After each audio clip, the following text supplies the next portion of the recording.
Hey everyone, welcome to GameFace. We are back after a week layoff while I was away for Labor Day vacation. All this crazy stuff has happened since I left, and there's been some great games that have come out. I'm swearing to you guys, we have an amazing episode today. And alongside me to do that is Matt Kyle. How are you, Matt? All right. Did you do anything for Labor Day ultimately? Not really. No? Watched some movies. Stayed inside. Yeah. It was very warm. It's like crazy. I was on the East Coast. It was like 100 degrees and like 95% humidity. What do you expect from the East Coast in the summertime? I get in a plane, I'm like, oh, finally going back to California where the weather's going to be nice. There's going to be no humidity. Back here, it's like almost as bad here as it was back there. It's insane how hot it's been. Unusual humidity here. There's humidity. There's never humidity. Like Wednesday and Thursday, it was raining. Yeah, and it was like all gray. And it did not look like LA. It felt like the East Coast. Yeah. I brought it back with me, the weather that I had on the East Coast. But anyway, glad to be back. Glad to be back doing GameFace. I definitely missed you guys and missed doing the show. I don't know if Matt did, but here and there, más o menos. And again, there's been a couple big games that have dropped while we've been gone. We're going to talk about those today. There's been like 3 huge events. We're going to talk about those today. We have a gigantic show, and my biggest fear right now is that we don't get through the whole show. It's going to be tight getting it in under 3 hours today, so I don't want to spend too much time on the intro. I hope that you guys, at least our American viewers, had a chance to enjoy Labor Day and get some time away and hang out with family, maybe hit a barbecue or two. I did a big fantasy football draft with my old crew from Philly, and that was awesome. Got to go to Philly for the first time in a while, because I've been going to that draft, but now they all live in the burbs, so I don't always get into Philly proper. But the first night I got there, one of my buddies was DJing at a club event, and so after that was over, he took me on a little mini tour of Philadelphia, and oh my gosh, that city has completely transformed. I was blown away by how much that city has improved. Like, I don't know if any of you guys are from Philly. If you are, you probably don't realize it because you see it all the time. Like, my friends there are like, what are you talking about? To me, it was like mind-blowing how much they've developed that city, particularly North Philadelphia, which is where I went to school at Temple, which is generally one of the worst neighborhoods in the United States. Not exaggerating, it just is. And even from like City Hall all the way to Temple, 2-mile stretch, all redone. There were these old theaters back in the day when I went to school there that were crack houses. They've now completely redone the theaters back to the way they were in like the 60s. It's amazing. I really got to hand it to Philadelphia. They've really turned it around. It's great to see. But anyway, again, I don't want to spend a ton of time on housekeeping today because we have a lot to get to. I saw a couple people in chat wondering like, what's up with my vacation to Greece? That is coming in the second week of October. So I think we leave on October 15th or whatever, and then we're gone for like 10 days. So we got a good 4 or 5 episodes here of GameFace in a row before I take off for my first vacation in a really, really long time, as far as a real vacation anyway. But that's mid-October, just to let you guys know. So just be prepared for a little bit of a down period in the middle of October, and then I'll be back in plenty of time to kick Q4's ass for you guys here on GameFace. Before we get going, if you're listening to this show on a podcast service, and the show's on all of them, it would be great if you could help us out. Head to patreon.com/sifted, SIFTD, with no E. All the money we make comes from our Patreon. And if you want to help us, that's the best way to do it. You can give us $1, $1 billion a month, whatever you want. The only thing I'll say is if you want to get all our content early, it's $4 a month, which I think is lower than most Patreons, if I'm not mistaken. It seems like a lot of them have gone up while we've stayed the same. So anyway, if you want to help us, that's a great way to do it. Or you can help us with Twitch Prime, and instructions if you're watching on YouTube to do that are down below. And with that, Matt, I think we really got to get going because this show is going to be insane. And today, this morning, there was a Nintendo Direct. And Matt, I would say this was Nintendo's E3 press conference. They've had a couple little things since like they would have had their E3 thing, but this was like the big blowout. I mean... Well, it's like, what are we doing for the rest of the year? Kind of thing. And as it turned out, like the first half of 2023 as well. And there was just tons and tons of announcements in this. I'll be honest with you, I chopped it way down. Like, we're going to talk about 7 or 8 things, and there was probably, 30? My guess. About that, yeah. Like 30 announcements. Like, the email that Nintendo sent me was like 3 pages long to provide synopsis of everything that it was. If you like farming RPGs, today was your day. Or Square games with weird titles. Yeah, but this is one of the rare cases where us doing a show on Tuesday is working out. We're able to deliver our takes on all the stuff that happened in the Nintendo Direct today, literally just hours after it actually happened. I love it when a plan comes together. Obviously, Matt, the biggest news from this Direct is we finally have the subtitle for the sequel to Breath of the Wild, and it is called The Legend of Zelda: Tears of the Kingdom. Timing's a little odd. Sorry, UK. Whoops. Yeah, I think Nintendo actually canceled airing. Not that it matters with the internet, but I think Nintendo UK did not air. Stream it. Yeah, I don't think they streamed the thing. Which, like, if I was a Nintendo fan in the UK, I'd be pretty pissed about that. I'm just like, who gives a shit? Yeah. Come on. I don't want to get too far into it, but I will say that the royal family is one of the most confounding things. I'll never understand why people care about it.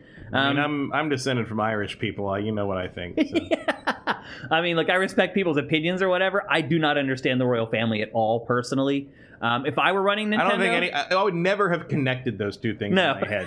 I mean, I know I'm not from the UK, so I get that. Probably, I'm not surrounded by it constantly like you are there. But like, come on. How about the timing? Imagine being at Nintendo and knowing that's the name of it, and then the Queen dies, and you're just like, oh, come on, like. I mean, they've obviously known the subtitle for this game for a long time. That is a huge world there. What is going on? Okay, let's start talking about this trailer here, Matt, because first of all, it's only 45 seconds long, but it does show some revelations, I guess is the best way to put it, as far as what we've known about the game so far. It appears that there's this whole other world up in the sky, and we knew there was some element to that. It's just Skyward Sword again. Do you think it is? I mean, that seems, there's stuff up in the sky and there's stuff down on the ground. I mean, they mentioned that before, that there's going to be aerial stuff. They did. So, I mean, that makes sense, and it seems like there's some kind of thing where you're bringing color back to the lower world or something, because there's that one shot where he's lower going up on a boulder, and the boulder's in color, and the stuff above is in color, and the ground is black and white. I'm not really sure what's happening there. There's some kind of a puzzle element between the ground and the air worlds, is what I would say. That's what it seems like to me, anyway. I mean, it seems like a safe bet with Zelda. And then, have they got rid of the stamina, Matt? God, I hope so. Do you think so? I mean, that shot right there tells me, and this shot tells me. I mean, also, all that tells me is they don't have the HUD on. Yeah. Look how high up. I mean, it wasn't about the lack of a HUD for me, though. It's what they're doing. So it's like if you're going to hold on to a boulder that flies up into the sky, it seems to me that having a stamina meter, if that's a big mechanic of the game, would be a detriment to the mechanic. Maybe. I mean, I would be hugely in favor of getting rid of the stamina meter. But, agreed. I have a hard time believing they would do that because it's kind of like the trademark of Breath of the Wild. Yeah. So I don't know. Like maybe your stamina. Look at this shot right here. Look how high off the ground. Yeah. But also, he could have just glided over to that. He could have. You know, like I don't trust it until we see some gameplay. Yeah, I'm not saying it's set in stone. I'm just saying there's some subtle hints here. I would be shocked if they got rid of the stamina. The stamina, maybe extend it, maybe make it more forgiving. Yeah. But like, I would be stunned if they got rid of the stamina. Yeah. That is Breath of the Wild. It kind of is, for better or worse. I mean, for worse, in my opinion. I hated the stamina. I'm not a fan of it, really. No, and I'm not. Climbing up the wet rocks with the stamina. I do not want to do that again. I mean, I hope they adjust that, because it's like when it rained in that game, it was just like, okay, I'm just going to wait here until the rain stops, because otherwise I can't climb anything effectively. But I like, what's up with this thing here? What is that? Clearly, it's his sky wing. Does he have does he have a ship now? No, I think that's just instead of having the bird to fly around on. I'm sure he also has the parachute, the hang glider. But it just seems to be his way of getting around, in the air. Cause instead of having the birds like in Skyward Sword. Yeah. Were you a fan of that duality in Skyward Sword? I mean, I don't mind it, but they didn't really do anything with it. Yeah, I just thought it was kind of pointless, honestly. It was just sort of another load screen. Well, there were like sections where you had to fly the bird, like dogfighting. It wasn't and stuff. Interesting, and you made me use all the stupid motion control. Like it was, like this looks better to me. Like this is more it looks like an actual game mechanic instead of like a gimmick. Yeah. Where you're gonna do this huge world, and there's like an upper world and a lower world, and you got to let him get around, and you can't have him just glide everywhere because he's you don't have powered flight, so you give him this little magic wing green goblin platform, and that's okay, cool, well, that's neat. Are you surprised Nintendo doubled down on what most people consider one of the least popular Zelda games? Zelda 3D Zelda games, anyway? Not really. I mean, it feels like there's a lot of potential to the concept of that world. They just didn't do anything with it. Yeah. honestly, this game could take place in a toilet and people would buy it. It doesn't matter. Yeah, that's true. Nintendo didn't really give us much details, even in the email that they sent me this morning. Here's some of the copy that was in there. It said... I do note that wing thing he's on is pretty big for one person. It is, yeah. I still believe there's co-op in this game. Maybe. That would be a big story. Here's a copy that they sent with the press release today, Nintendo. In addition to the vast lands of Hyrule, the latest entry in the storied Legend of Zelda series will take you up into the skies in an expanded world that goes beyond that. Beyond that? Mm-hmm. Beyond what? That's just how it ended. Okay. And an expanded world that goes beyond that. Link's going to space. I mean, we're in the heavens or something. I don't know. Metroid crossover. Yeah. But otherwise, this shows very little of the game. Yeah. It doesn't really give up much at all, except for most people, the most important part, which comes at the end, which is the release date. May 12th, 2023 for the new Zelda. How long will it have been in development at that point? Is that 8 years? Oh, that would be... No, it's not 8. Breath of the Wild came out in 2017. Right, yeah. So it'd be 6 years. Yeah, that's a little over time. 6 years. That's a really long time. Does this new trailer and this announcement make you more excited for the game? No, I mean, I guess in the sense that like there's an actual, date now is cool. I also, part of me is just like, let's watch it slip to November to coincide with the release of the new Switch. Yeah, so. Possible. It's definitely possible. What do you think this says about the next Switch? Do you think it's coming in May? It's either coming in May or maybe it's coming in the fall. And then they'll delay this. Either delay this or make you buy it again. Yeah. Or it'll just run better. It'll just work better on the... You can buy it for... There's part of me that looks at some of the stuff in that trailer and it's just like, you're going to get that to work on the Switch with that draw distance? Yeah. I mean, if so... I hope everyone at Monolith Soft got a raise because they're the one, the Xenoblade people are the ones making that stuff possible. Yeah. I'll be honest with you, Matt, watching my overall, and maybe I should have kept this for the end after we're done talking about all the games, but my overall feeling after watching this Direct is that I'm really starting to lose excitement for Switch software at this point, and it is due to the hardware limitations. I mean, part of me appreciates that some of it is, only there. Like, I like that the Front Mission remakes are coming. Like, that's cool. I like that series. I've never played the early ones because they never came here, so I'm like, all 3 of them are getting remakes on the Switch. Like, that's great. I'm excited about that. But I will admit that when other games are... I'm like, I'm interested. Like, the Front Mission remakes, I'm interested. But I did Google to see if they were on other platforms. Right. Because I would rather have them on something else. Yeah. But if it's exclusive to Switch, sure, I'll get it on Switch. Like, it's like... The Switch delivers, like, at least one thing I'm happy about every quarter, which is the same as that every Nintendo system has done That's true. Since the 90s. Roughly accurate, since the N64. Yeah.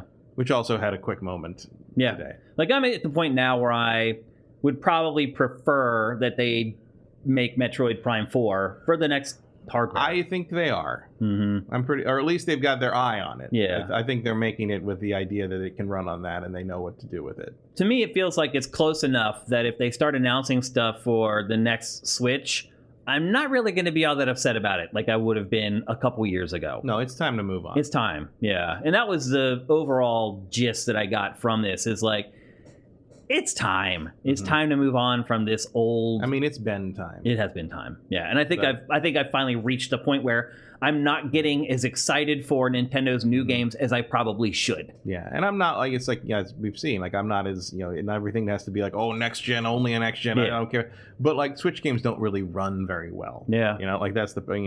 To the point that things like Fire Emblem Warriors, 3 Hopes.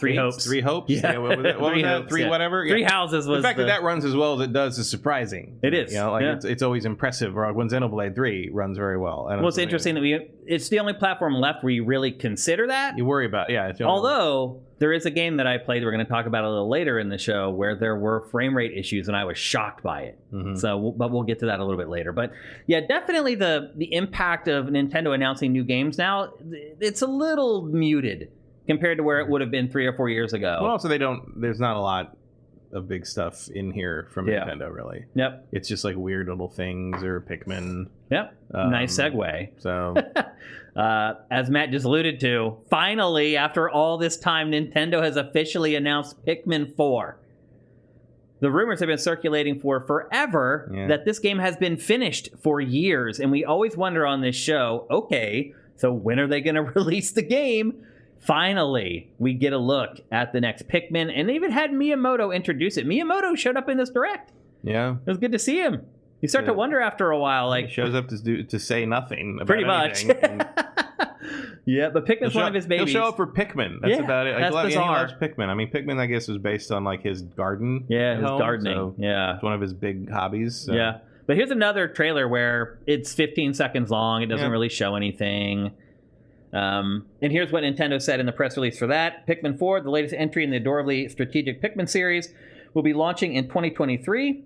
That said, maybe you don't draft it in the fantasy draft. I'd say that's probably a safe bet. And all it really just shows is that this quick pan of the park with the napping Bulborb.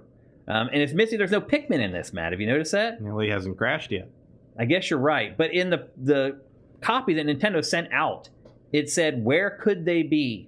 So there's something with the fact that there are no Pikmin. Wherefore are the Pikmin? Yeah. Even though wherefore means why. Yeah.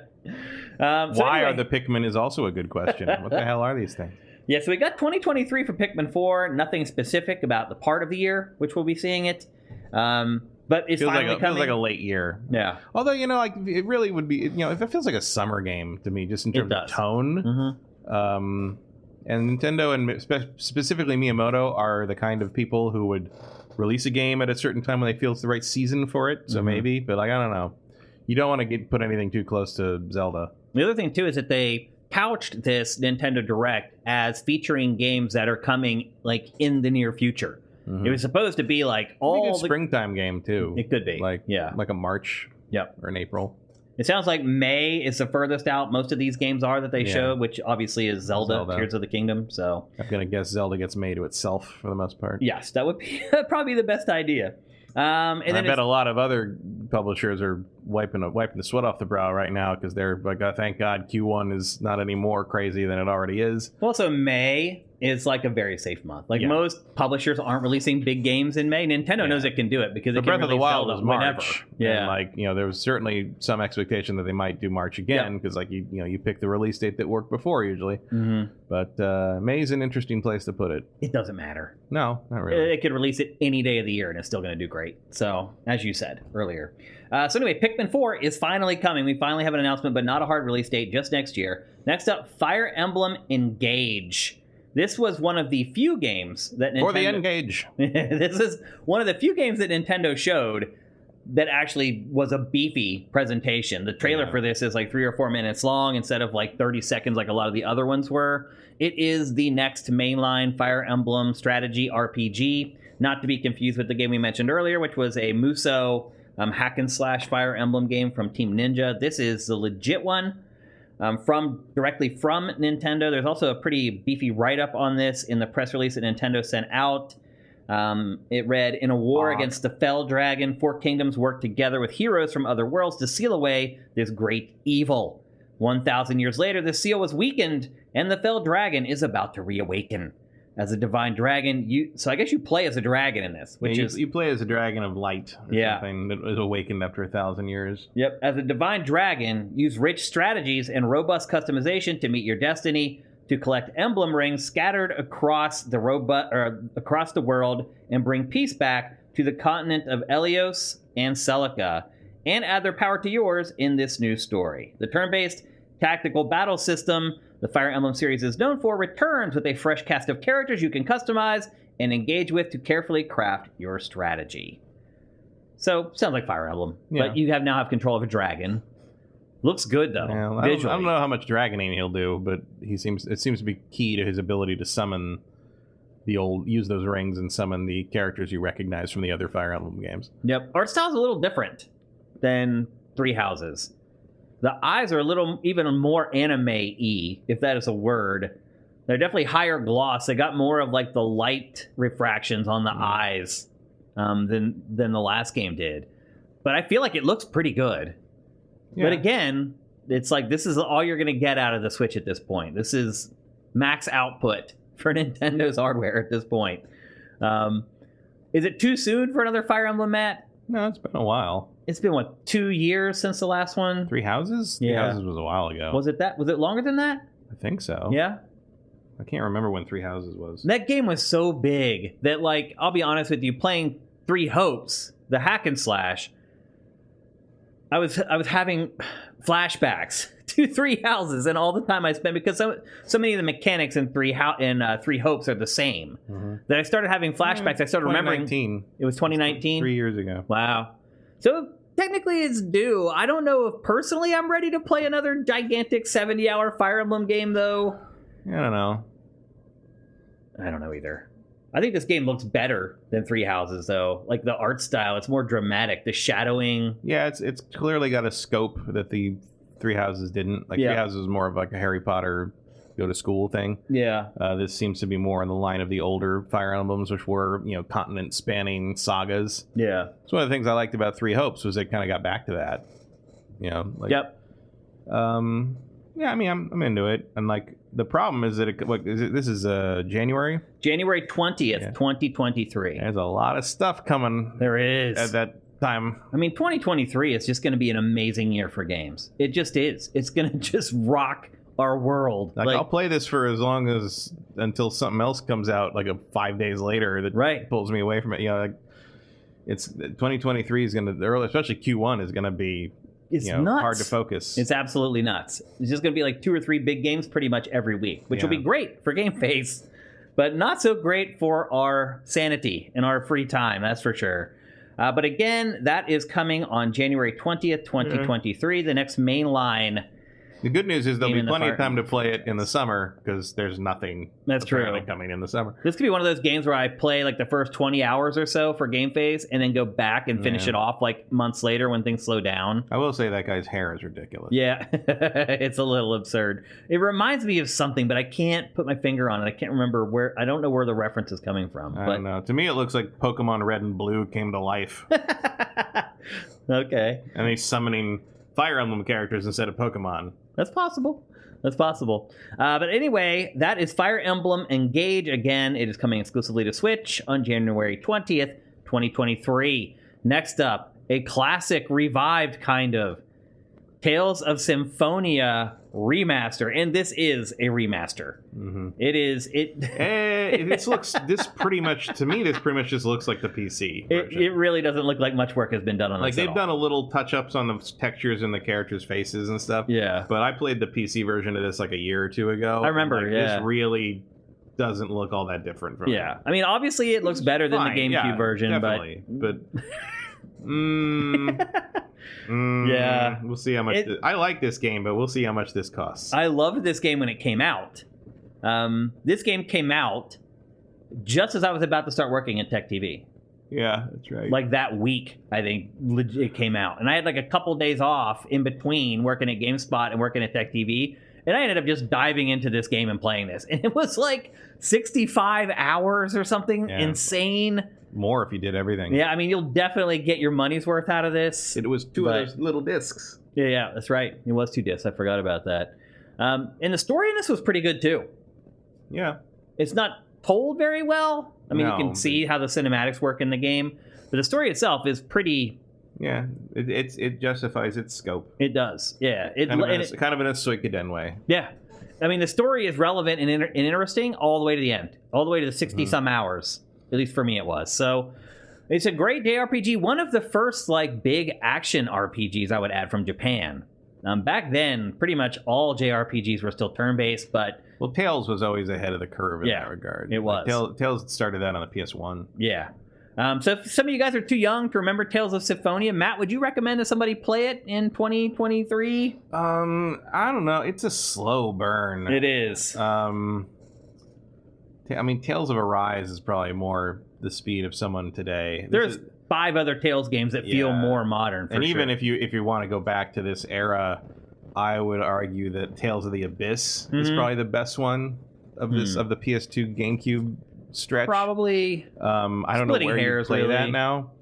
I think this is such a slow burn. It's hard to push through that initial 10 hours. It is.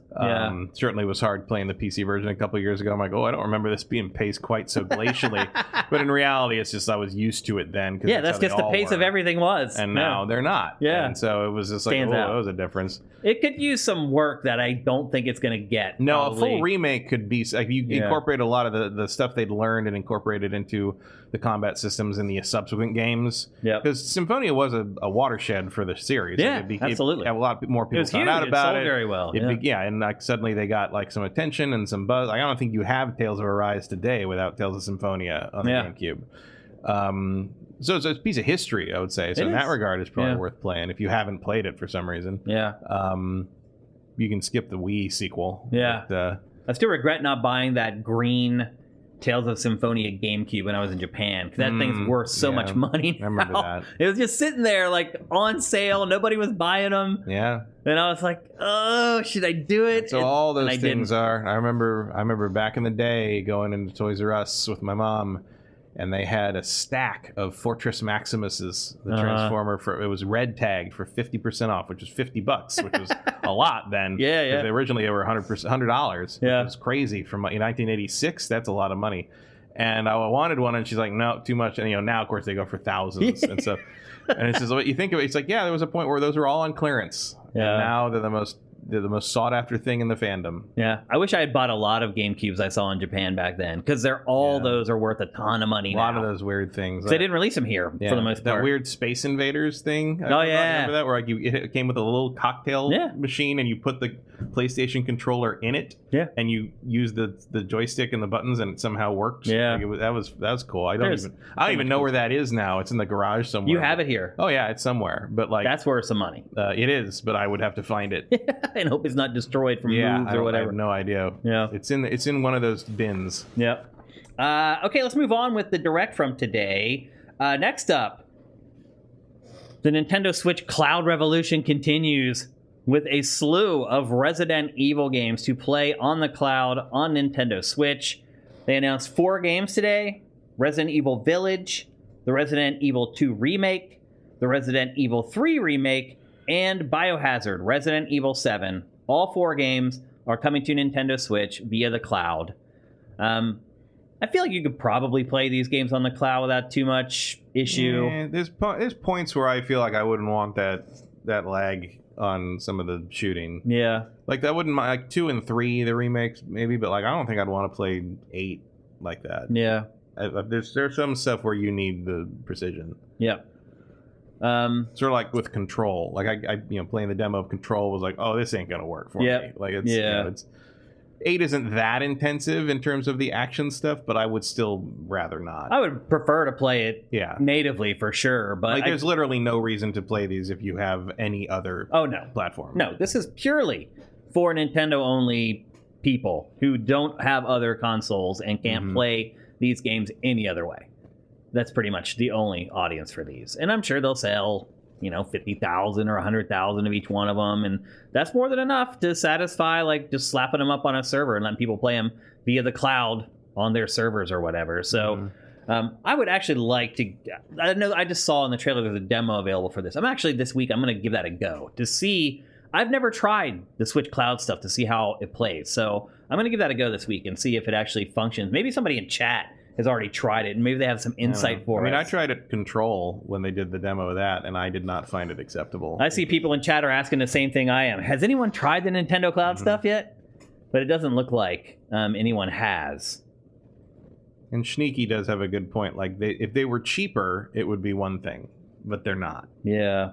Are they full price still? I can't remember if they're full price, but like, I think Control was like $50. I think Control was not cheap enough for me to just try it, like, without the demo. I remember that. I don't remember what it costs exactly. Vincent says that every cloud version has a demo. I should have tried this before now, but I will this week, and that'll give me a frame of reference for this stuff going forward.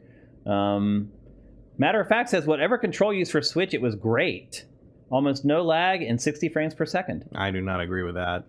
Like, I've played Control a fair amount, and I definitely noticed the control lag on it. It ran pretty smooth, but like, in terms of frame rate, but I definitely noticed the difference, like, from the very start. All right. It was not as snappy and responsive. Lestevid, thank you for subscribing with Twitch Prime. I missed all you guys at the beginning of the show, actually, who subscribed. I'm going to run back real quick and see if I can get to those, because I always want to thank you guys if I can personally. AJ the Legend Watson, thank you for all the tier 1 subs you gave people. That's awesome. And here comes the Twitch Prime folks. Darmist, thank you. Toast9, thank you. Commander Fett, thank you. Erebus Jones, thank you. Too Quick Capri, thank you. Karma Lounge, thank you. I think that's it. Andy T. Monahan, thank you. Emperor Dread, thank you. Nexus 6 Batty, thank you. A lot of you guys jumping in. Yep, Towman, thank you for the bits. That's awesome, man. We appreciate it. I guess that's a welcome back gift, the bits. Vagrant X and Wampler 13, thank you as well for Twitch Prime. That is awesome. And you guys are awesome. So yeah, I will give some of that Resident Evil stuff a spin this week and check it out. Oh, there's more. Justin Horman, thank you. Ammo Clip 20, thank you for Twitch Prime. You guys are the best. And Lestevid is if you scroll up. Oh yeah, I got him actually. He was the one I first started with. Les Steve D. Les Steve D. I always call him Lestevid. I think he's cool with it. He's back. Oh, and now he's gifting tier 1 subs. Thank you, man. That's awesome. Again, another reason to always show up at twitch.tv/SiftedGames every Tuesday at 1 p.m. Pacific, 4 p.m. Eastern.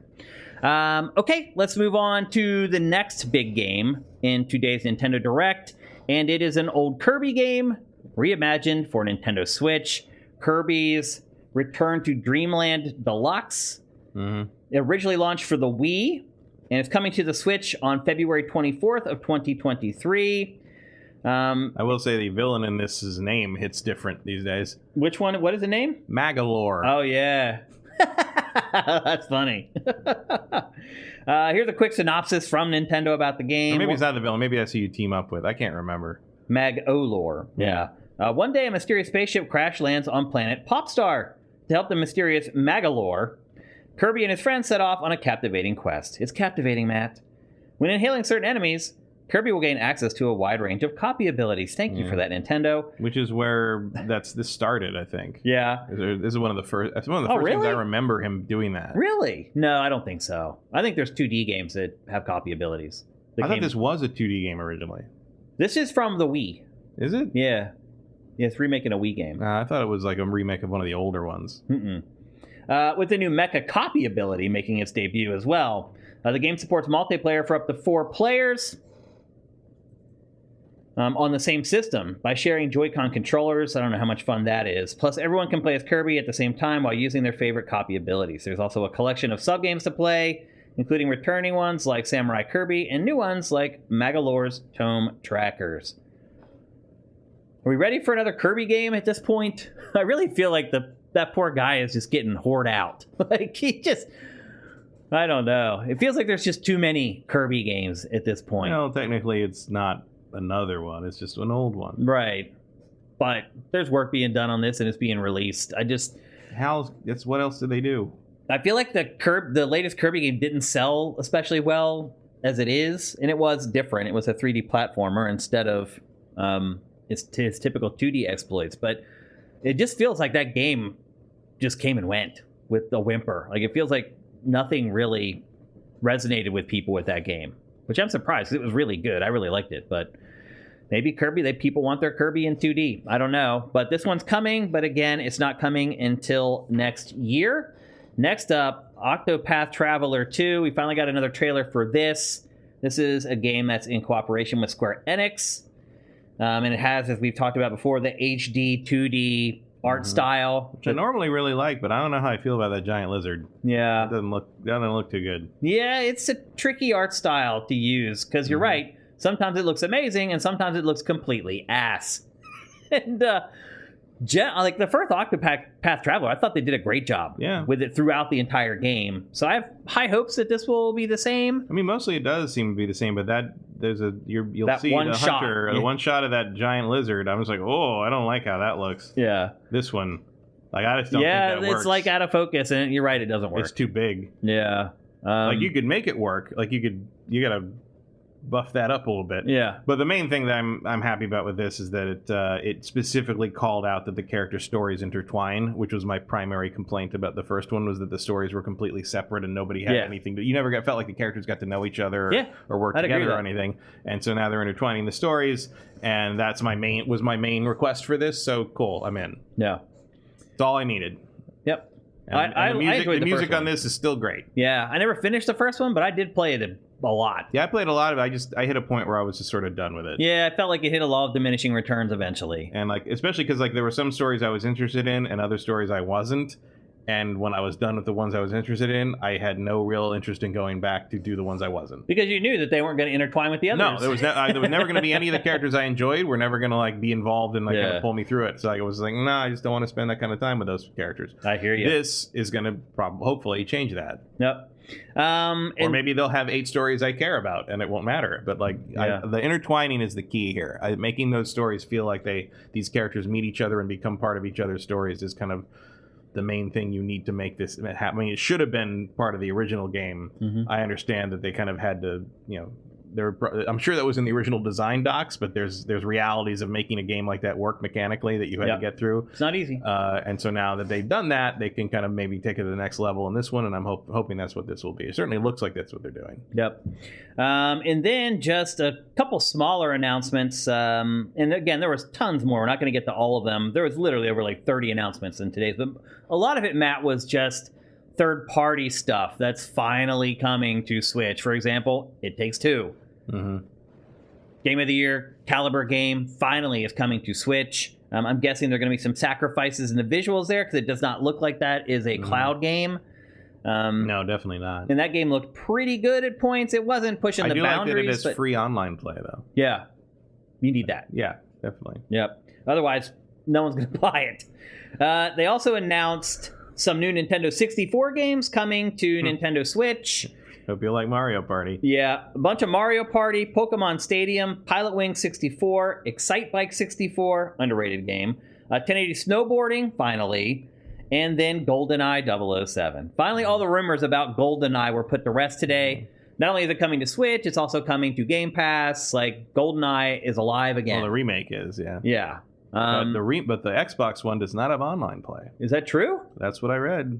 Interesting. Whereas the N64 one on Switch does have online play. Really? That's what the trailer here said. Wow.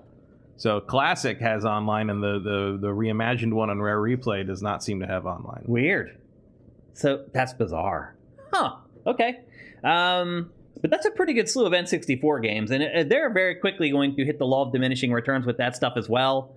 They've already kind of skimmed off the top at this point of the N64 catalog. It's going to start going deep at this point, which isn't bad because there are some pretty good games deep in the catalog on that platform as well. So, but most of the big stuff at this point for N64 have kind of already been released for the service on Switch. And again, you have to be a subscriber to Nintendo Switch Online before you can access those games. Just as a reminder, Mario Kart 8 Wave 3 tracks were shown off.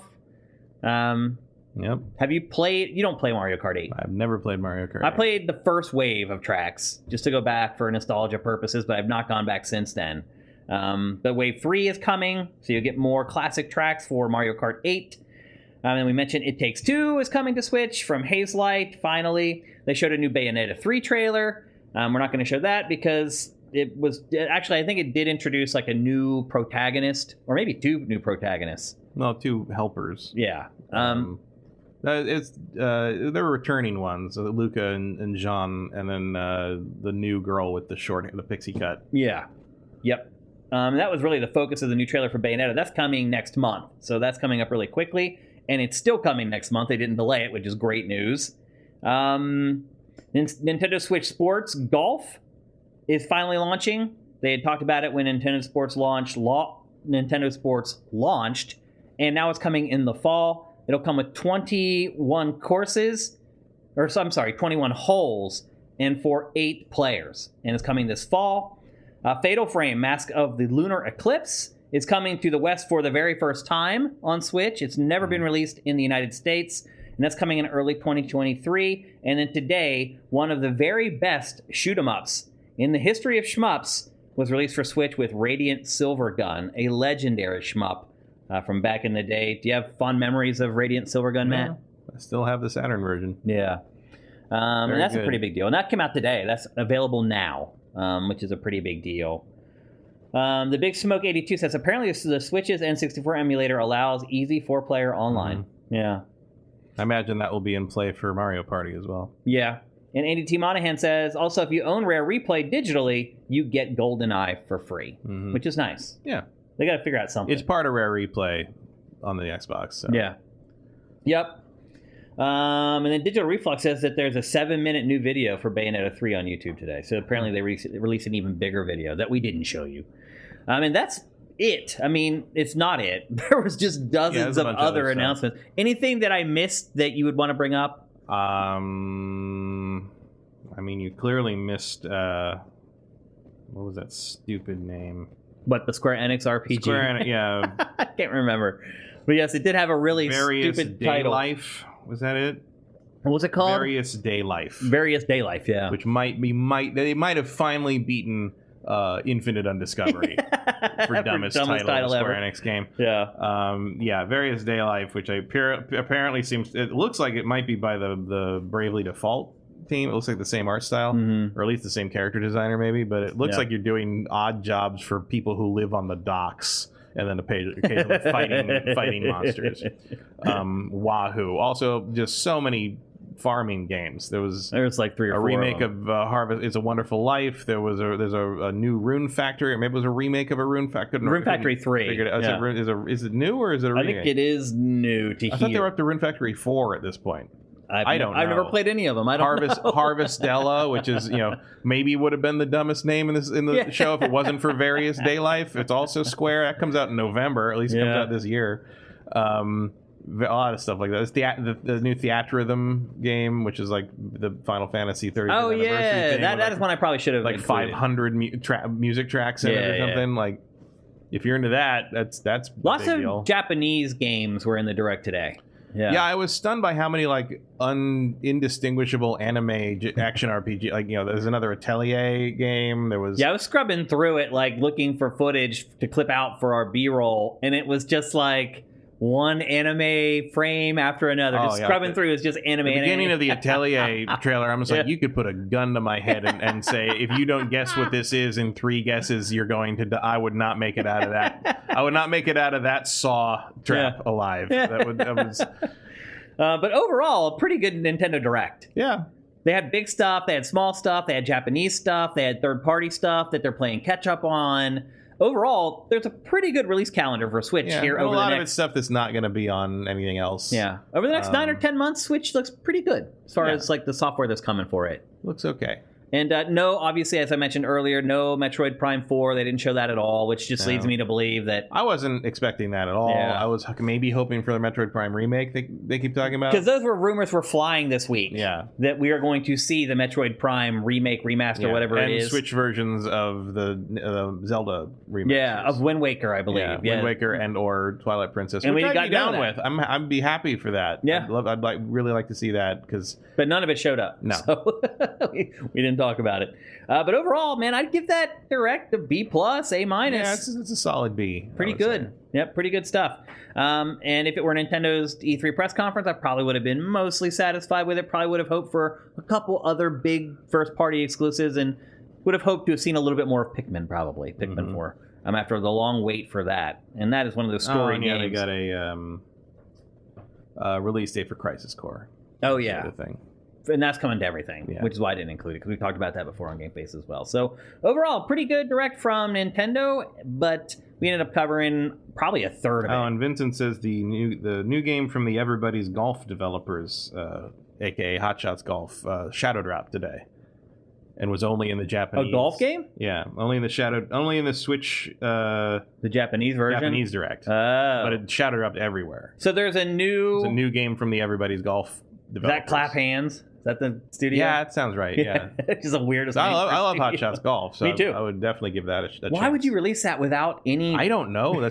I mean, you know what? The last Everybody's Golf kind of did that too. Yeah. I picked that up for like $3 in a sale. I'm like, when did that come out? 3 years ago? What? No one told me. Like, I used to keep up with that all the time. Me too. I used to love it. I spent a lot of time playing Hot Shots Golf in my life. I played a lot of that, and I played a lot of Super Swing Golf on the Wii, which was Panya. Yep. On the PC, but like, I like those like kind of arcade cutesy golf games. Like, me too. With like the arcade cutesy golf games that have like deceptively like deep accurate like physics and golf mechanics. Yeah, I mean that's Hot Shots. Yeah. It's like it looks cute or whatever, and it looks like an arcade. And then you start playing it, and you start to realize that there's a lot. This is Lynx disguised as a cute game. Yeah, absolutely. Yep. So anyway, there you go. That's the latest Nintendo Direct. That was always my complaint with Tiger Woods golf. Is like, why is this not as good at golf as Hot these Shots? Other ones? Like, as the cute games. Yeah, I remember the Tiger Woods game for N64 was one of the worst games I ever played. It was so bad. Okay, let's move on. Like I said, we got a big show today. Next up, we're going to talk about a big event that happened over the weekend, which was Ubisoft Forward 2022, which also, for all intents and purposes, was Ubisoft's E3 press conference as well. With all the disappointment that comes with that. Were you disappointed by this overall? I thought most of this was bleh. Really? Yeah. Okay. We'll start going through it. The biggest thing, obviously, is that they laid down the blueprint for the future of the Assassin's Creed franchise. Everyone was kind of wondering. We knew we weren't getting a new Assassin's Creed game this year. We wondered what was coming next year. We talked about a bunch of rumors that were flying around, I think like 3 episodes ago on GameFace. And as it turns out, almost all of the rumors were true. And there were some bonus games that were not rumored that we did not know really anything about beforehand. One. Yeah. The Jade one was not. Hexy, right? I knew about that. Oh, we did? Yeah. I didn't know that was floating out there. Hexy and Red leaked a few days before. Well, I think it was after our episode. Red has been rumored for years. Yeah. It's that game that we kept thinking was coming next, and it never would. Yeah. Red is allegedly having some trouble. Oh, really? Because the guy who's leading it is one of the guys accused of a lot of horrible behavior, and a bunch of people don't want to work on the project. Oh. And you'd think, I mean, I don't know, I know people who worked over there and like did not like that guy and such, but like, it's weird to me that if you're actually having trouble completing your multi-million-dollar project that is going to be a key part of your revenue for a quarter coming up, and it's like the problem is like people don't want to work with this one guy. Why are you get rid of him? That guy? Get rid of him. At what point does it not become worth to protect these people? I know. You know, like it's really very weird. Because they've also lost so much talent. In the last 2 years already. For God's sake, the Exodus people from Ubisoft named their new company Haven. Yeah, what does that tell you? Come exactly. on. Yep. One of the things we did find out, though, Assassin's Creed Infinity is not a game at all. It's a platform. It's just the platform. It's a hub that ties everything together, kind of like a portal. And it's not coming for a long time. Is that true? Because in the thing, they said, in the coming years. Really? We will implement Infinity. So like they're near the end of the little presentation they do about Infinity, when they cut some of this stuff, they say in the coming years. Well, I guess technically you have to have the games out first that are going to link into it. Yeah, but like... So Red, which we're seeing right now, is one of them. And that's all you'll see for a long time. And that's all you see. That's all they should have read. This and Hexus seem very far out. Yeah. I mean, clearly, obviously Mirage is coming early next year. Yeah. Which we also saw nothing for. We'll talk about that in a second. But it's like... I got nothing out of any of this. Really? Like, it's nothing. It's little... See, I didn't know about teasers. Hexy at all. I definitely didn't know that it was set... I don't care if I knew about it already. I mean, I knew that this Salem thing existed and all that. See, I didn't know that at all. I don't care if I knew about it. I'm just saying we didn't see any gameplay. We didn't see any details. We don't know anything about these, and these could be years away. I don't care about that. Red is under development by UB Montreal. Is that correct? Yes, it's in Quebec. Yeah, and then Hexy is under development by the classic Assassin's Creed team, correct? In Toronto? Yeah, I believe so. Maybe, yeah. I think that's how it was. I don't know about who's doing that. And then Mirage, who's doing Mirage? Oh, Lord. I don't even know. Delfino says Red has been worked on since 2020, allegedly. C-Note 51 says this could have been a tweet. Yeah, I guess I could agree with that. But even Mirage, like obviously it's CG, and we learn about the story and the characters, and it's really cool that I can't remember her name ever. That voice actor, the actress who's they even did like a little developer doc with her. Like, she's in The Boys. Instant you hear her voice, right?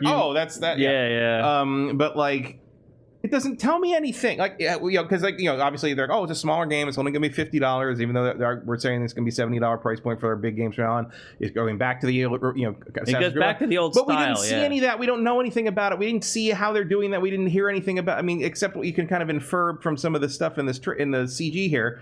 But like, we don't know anything about the fucking game. They didn't tell me anything. Like, I'm irritated by that. We know the lead character, obviously. But I don't know anything about what I'm going to Valhalla. play. I don't know anything about what if they're going back to basics and kind of reinventing. It's not going to be like an action RPG. Like, so they didn't fucking tell me anything. They did release some in-engine screenshots that I just don't that kind of tip its hand. This is not what I'm interested in. If you're going back to basics and changing the formula up, I'm interested in that. I'm excited about that. I want to see what you're doing, and they didn't. If it's coming out early next year or whenever next year sometime, like, you should be ready to do that, but apparently not.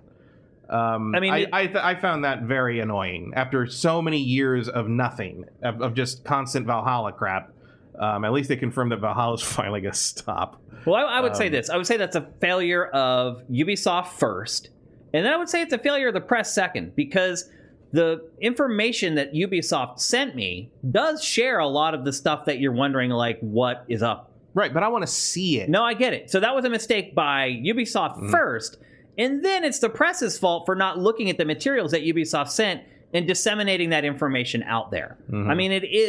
Mirage is a stealth-driven action-adventure. And they released 4 screenshots, and like, you can just tell by the 4 shots that they selected to release that it's old-school Assassin's Creed style. Like, there's one screenshot where he's perched up, looking down on an enemy, getting ready to dive down and assassinate him.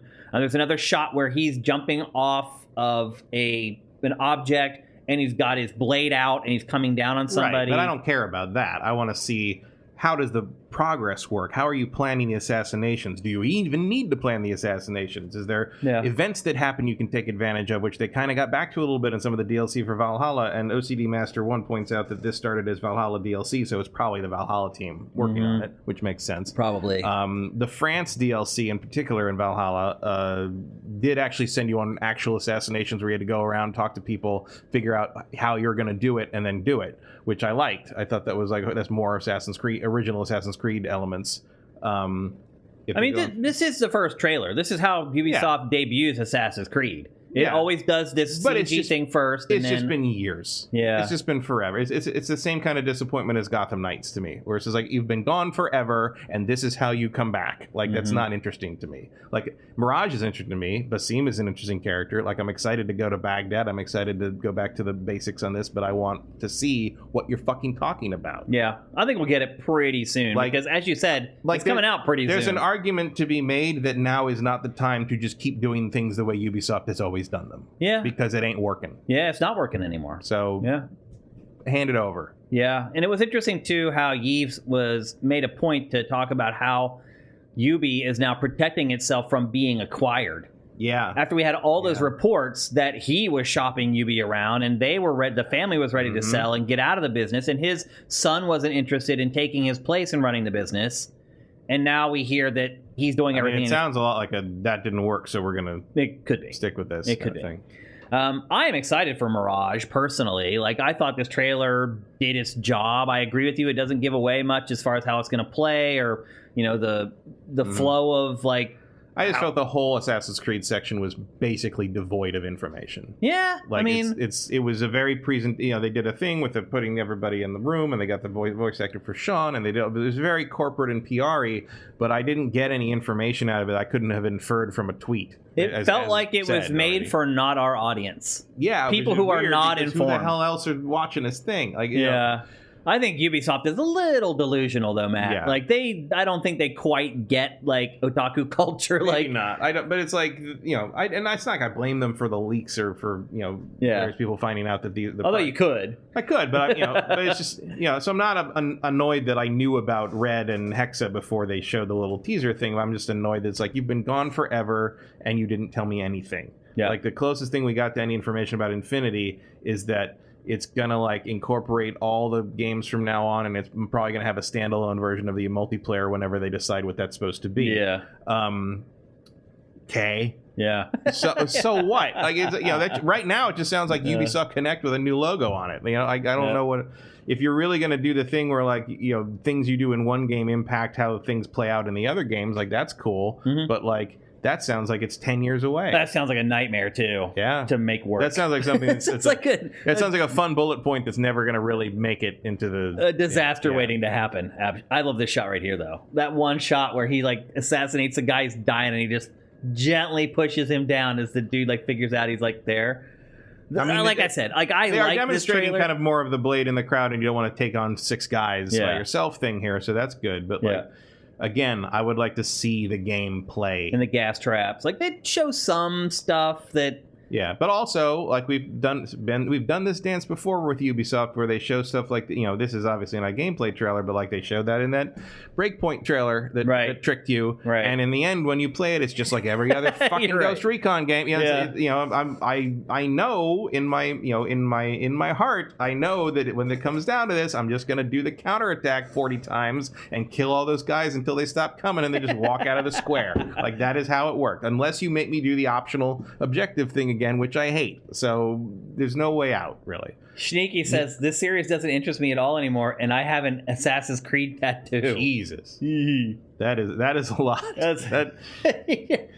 Congratulations on all your success. Just send that directly to Eves. Like that is maybe one of the things that they need to hear. Yep. And then Vincent said that it's being developed, Mirage is being developed by Ubisoft Bordeaux. I don't know. Which I don't even know what any of that stuff means anymore. They're all just like a big amoeba that just like morphs depending on where they need help. So anyway, before we move on from Assassin's Creed, I do want to talk at least a little bit about these 2 spin-off games. And as Vincent says, Infinity is going to be where all the modern day stuff is. Yeah. You're never going to see modern day stuff out. Yeah, that's right. Otherwise, modern day. Which feels stupid. It does. Like, it's just feel dumb. Like, I'm sorry people don't understand that, and that, yes, that the whole modern day plotline got derailed. A, because Patrice left after Brotherhood and Revelations, and B, Ubisoft overcorrected when they heard everybody complaining about how they don't understand the modern day thing and kind of ruined it in 3. Also, their stupid contract for Kristen Bell ran out after 3 games, so she didn't come back for 3. Right. Killer. That's a problem. And after that, they did that weird stretch where the modern day stuff was like, you work for Ubisoft, but it sucks. Yeah. That was like Black Flag and those things where it's like, walk around an office that is suspiciously like Ubisoft, developing games and being abused by your superiors. And I'm like, I'm glad you guys are getting some sort of occupational therapy here, but like, this is not very engaging. Yeah. So I can understand why people sort of turned fully against that idea, but it's segregating it off into the Infinity thing is so silly. Yeah. I can't even imagine. Like, what is that going to be? What's the payoff for it? Is my question. Right. Like, where are you going with it? Like, why? Like, I'm fine with the modern day stuff if you have somewhere you're going. Like, they were going something with the Desmond stuff, and then they just sort of stopped. To put it in coordinate off in Infinity, though, makes no sense. And also, like, you want people to re-engage with it. One of the other examples was how, like, we always have the codexes and sort of the encyclopedias of things in the games, and now they're all going to be on Infinity and all going to be coherent and all working together. Was this a problem? Was this a big thing, everybody? Not for me. I'll tell you this much: if you are going to put the codex entirely on Infinity, you better have Sean do the voice, because the whole reason anybody I think likes that codex is Sean's sarcasm in the write-ups. Well, to coin one of your most popular phrases, it's a problem in search of a solution. Right. So it's I don't know. It's as the Abram asks if Assassin's Creed lore interesting. I think early on it is, and I think I like the whole like ancient civilization that was here before humanity and like all that, and like that's the secret. The concept history, I like. The execution hasn't been great. I don't think anyone ever sat, especially after especially after the original writers left, I don't think anyone ever sat back down and sort of planned out what the Assassin's Templar conflict was all about and what they wanted and what they were trying to do and all that kind of thing. I just don't. It's a shame. Yep. Let's talk about these other Assassin's Creed games very quickly. There's Assassin's Creed codenamed Red. It is set in feudal Japan. It is the Assassin's Creed that people have been waiting for and asking for literally like a decade at this point. Even Ubisoft in the press materials that they sent out for it mentioned that fans have been asking for this for a long time. It's also been rumored for a long time. This is the next mainline Assassin's Creed. Mm-hmm. And then following up from that is a game we just mentioned previously, which is Assassin's Creed Hex or Hexy, however the hell you say it. Hexa. Yeah. It is set in Europe, in Germany, during some 16th century witch hunts. Yeah, which apparently were worse than the Salem witch hunts. Yeah, well, the Salem witch hunts were not on the scale. Yeah. I am all about this, by the way. Bringing like witchcraft and the occult into Assassin's Creed, to me, is something that is long overdue. Like, obviously, it definitely has a what's the horror franchise that started the whole found footage thing? Blair Witch. It's got a Blair Witch element to it. Yeah. Which I'm also 100% cool with. Like, it's cheap maybe to copy it, but whatever. I knew what it was when I saw it. I was like, oh, this is about witches. I wish Assassin's Creed did more of this type of stuff. Went into new arenas. And then lastly, there's Assassin's Creed codenamed Jade. For a second, I was terrified that this was the ancient Japan one, and that was a mobile game, and I was not happy for a split second. And this is a mobile Assassin's Creed. It's coming to iOS and Android, and it is a full-on open-world action RPG for mobile. Mm-hmm. I don't know how they're going to work with this monetarily. I don't know, but I'm waiting for the PC port. Yeah. Yeah, it looks pretty good for a mobile game. I got to say that. Yeah, it looks all right. But nope. How are they going to monetize this, Matt? Is this going to be like watch ads to play? No, I'm sure it'll be the same as everything. Buy costumes and everything. Really? Yeah. You think they'll be able to make money with that model with this game? Sure. Yeah. I don't know. People love costumes. I know that selling games at full price on mobile is a huge mistake, so they can't do that. Other people have learned that lesson for them at this point. But yeah, they're just long gaming this, I'm sure. Yeah. And I guarantee there gotta be ports of this at some point. You would think. I mean, they did the same thing with Liberation. Yeah. And stuff. That eventually got full-size PC and console ports, even though it started on PSP. Was it PSP? Yeah. This is set in ancient China, like 200 BC. So you can also be ashamed to waste all the effort and research on ancient China on a mobile game. And never bring it to. Because you're right, they're still going to do all their due diligence. Yeah. No matter what platform its games are for. I'm sure it's just targeted because, the mobile market in China is easier to break into, and this is sort of where they're going with that. That's possible, actually. That's actually smart from that perspective. I'll play it, and I rarely play mobile games. It'll be interesting to see how they handle the controls for Assassin's Creed on mobile. Not tops. Yeah. I'm not holding my breath that they're going to do a great job with it. Maybe they have one of those add-on things or something. Right. I don't know. Those vice grip things that snap on. Oh boy, do I not care about this. Just put it on a real gaming platform or call me later. Yeah. That is the future of the Assassin's Creed franchise. There's Infinity, which is a platform. There's Mirage, which is the next game, which is a throwback. It's more stealth action adventure focused. Then there's codenamed Red, which is set in feudal Japan. There's Hexy, which is set in 16th century Germany. And then there's Jade, which is set in 200 BC China. And then also they announced that there is the last chapter of DLC for Valhalla is coming this holiday season. So there will be some new Assassin's Creed content for the holiday season. Yeah, well, that's just a quest line. But I'm so far behind with the other DLC at this point. Well, I will say after this, I started focusing on Valhalla again to try and get through it so I can be ready for the final chapter so I can finish that and delete the 160 gigabyte monstrosity off my damn hard drive. It's crazy. It's taking up a lot of space. It's really bizarre how random game sizes have become. It's Valhalla's gigantic. Especially on PlayStation, where some people seem to have figured out how to use that Kraken compression, and then some studios have not. Yeah, Valhalla, I don't think it's an unreasonable size for how much is there. The content, yeah. But, it's just... That's on PS5. That's what happens when you leave a game like that alone for 3 years and just keep expanding it. Yeah. It's Call of Duty size now. It gets big, yep. At least Call of Duty lets you install now the parts that you want. Yeah. So you don't have to install the whole 150. You can technically do that on Valhalla too, but I think there might be an issue with the save trying to load something that doesn't have the DLC installed. It could get funky. Yep. So anyway, that's the future of Assassin's Creed. On to other things that Ubisoft mentioned in its forward. It showed a boss fight for Mario plus Rabbids Sparks of Hope. With every new piece of media for this game, I get more excited for it, Matt. That is coming also in October very soon.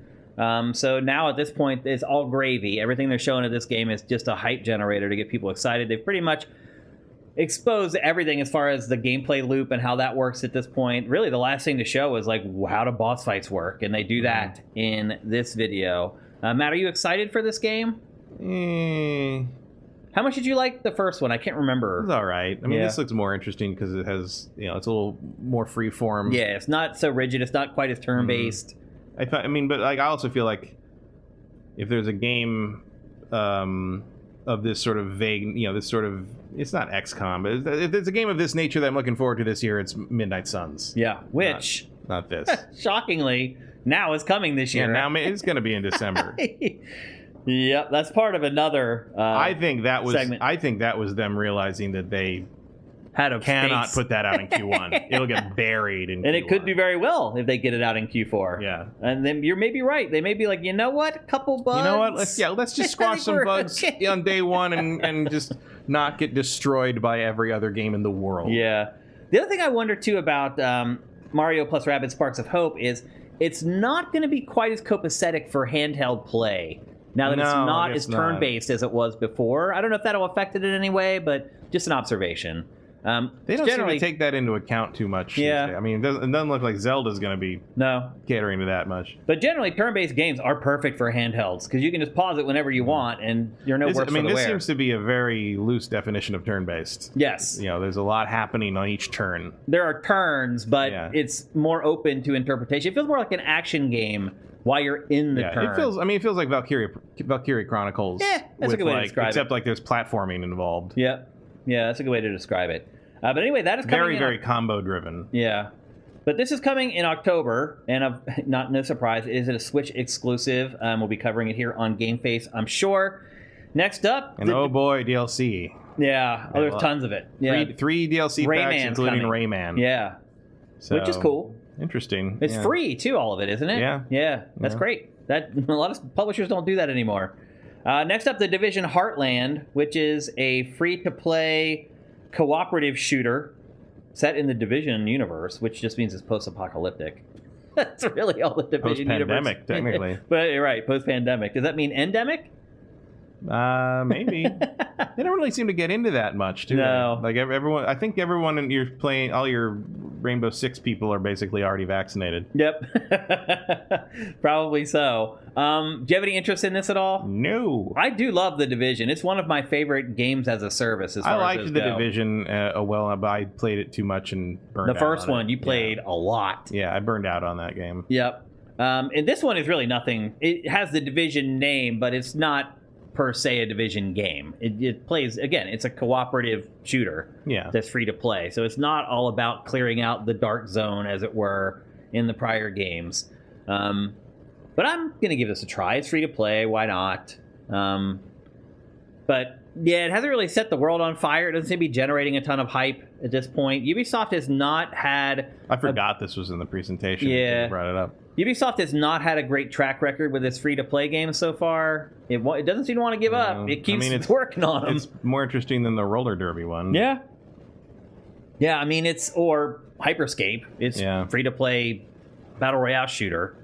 I'm more interested in this than either of those games. But yeah, Ubisoft so far has not had a lot of luck working in the free-to-play space. But maybe this is where they'll finally figure it out. And then finally, we got another look at Skull and Bones, the game we all thought was canceled, and then we found out it wasn't canceled because Ubisoft needed something to release this holiday season. we found out that not only is this game $70, but all Ubisoft's games going forward are $70. Mm-hmm. How do you feel about that? Fine. It's really the first, other than Take-Two, it's the first third party to really jump on the $70 bandwagon. Yeah, although Mirage is apparently $50. Yeah. Because it's smaller. Right. But, I mean, Steph Sterling was complaining about that price point, too. Although mainly in the context of Last of Us Part 1. Mm-hmm. But, we haven't had a price hike on video game prices since 2005. Yeah. It's ridiculous that these things really cost as little as they do. I hate to say it, and I know it's not going to make me popular with the people who watch GameFace, but it should have happened a long time ago. Yeah, let's just be honest, man. Budgets have only gone up, and the fact that it stayed at 60 for 17 years. Yeah, I mean, nothing has done amazing. that. I mean, just think about how much inflation has gone up in just the last 18 months because of COVID. If I go to a movie with two people and get food, I'm spending almost the same amount of money as I am for a new game. Yep. Yeah. I hate to say it, but it's time, people. It just is. It's tough to take when you're used to spending that $60 or whatever. An extra $10. You buy enough games, that's another game you don't get to buy. It is. I get it. Yeah. But but if you want the industry to survive and thrive, and you don't want every game to be a game as a service, nature of the beast. And also, we're in LA. We have a skewed perspective on some of that. Movies cost $17 to $20 per ticket here. Right. That's my wife and I, we got to see a movie here. It's $60. Yeah. By the time I buy 2 tickets and I get a drink and some popcorn, and there you go. Hot dog, a hot dog or one box of Milk Duds or whatever. There it is. There's 2 hours gone. Yeah. Yeah, so... And hopefully you play a $70 game more than 2 hours. You would hope. I admit I'm a little guilty of that at times, but mostly because I don't like them.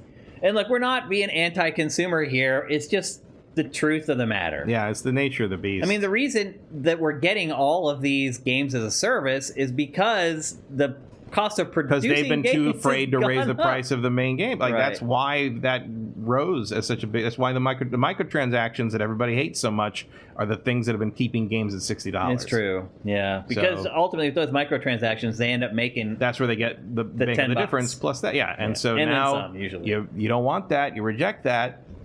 Now you're paying $10 more for the games. Yeah, it's one or the other. Yep, it sucks, but it's just. But I'd say a $70 price tag at Best Buy or Walmart is less predatory than loot boxes in the game, right? Now I will say this: I am more willing to pay $70 for a new game versus a remake or a remaster. I guess to Steph's point, I'm not as angry about it as she is, but I can understand the point that is being made there.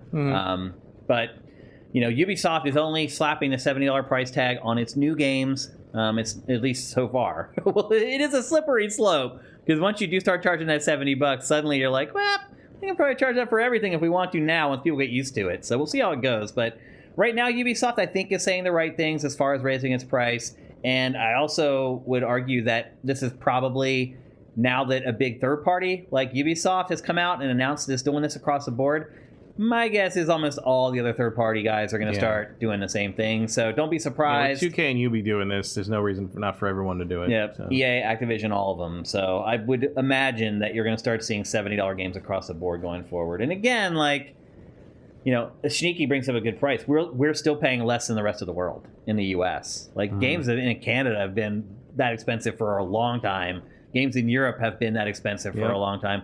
We're just now starting to feel the pinch that everyone else has felt for a while. And I still remember buying Phantasy Star 4 for $99.99. There were N64 cartridges works out to $150 today. Games were very expensive. Getting an NES game was an investment. That was for Christmas. That was it. And you better pick wisely. There's a reason all those video game magazines were so popular because you needed to find a way to be informed. It was worth spending $5 a month to save yourself $60, $70. Or renting stuff at Blockbuster all the time because you didn't know. It was, you were stuck with these things. Or you could beat them in 5 minutes and there was your... Yeah, there was all your money. There was your $59.99 in 1989 money. That's a lot of money. That's a lot of money. Yeah, absolutely.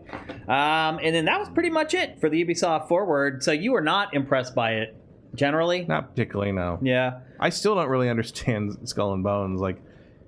I mean, it really is just Black Flag without the on foot stuff, which makes me. I mean, I like the ship combat in that, but it also feels like I don't know. Like, what am I going to do in that game? I do wonder, because it's like you always had a reprieve from one or the other in the Assassin's Creed games. It's like, I'm tired of the on foot stuff. Now I can hit the high seas. Oh, now I'm sick of this stuff. I can go back on land. Now you have no choice. And they're selling that game for $70 too, which is a little eyebrow raising. Especially for something that was originally free to play multiplayer.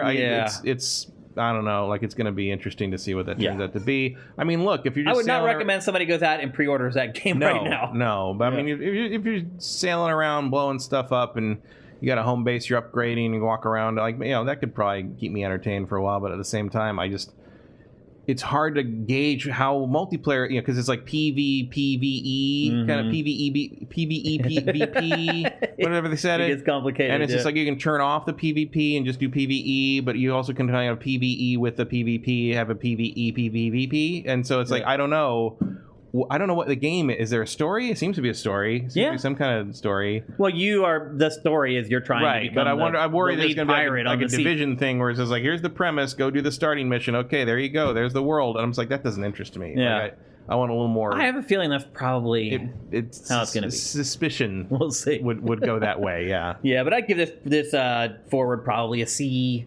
Yeah, I'm like a C minus. I wasn't as disappointed by the Assassin's Creed stuff. I agree with you that they could have shown more and it would have been a lot more exciting. But I think Ubi does tend to shade its presentations towards the casual guy. They slow the laser roll tag in a way that just isn't. The dance numbers. It's not useful. Yeah. Yeah, I know. The best thing about the Assassin's Creed thing, I think, was the 15th anniversary montage that was where really showed good. all the cosplayers. Well, they put out a documentary about all the characters. Great. Yeah, it was good.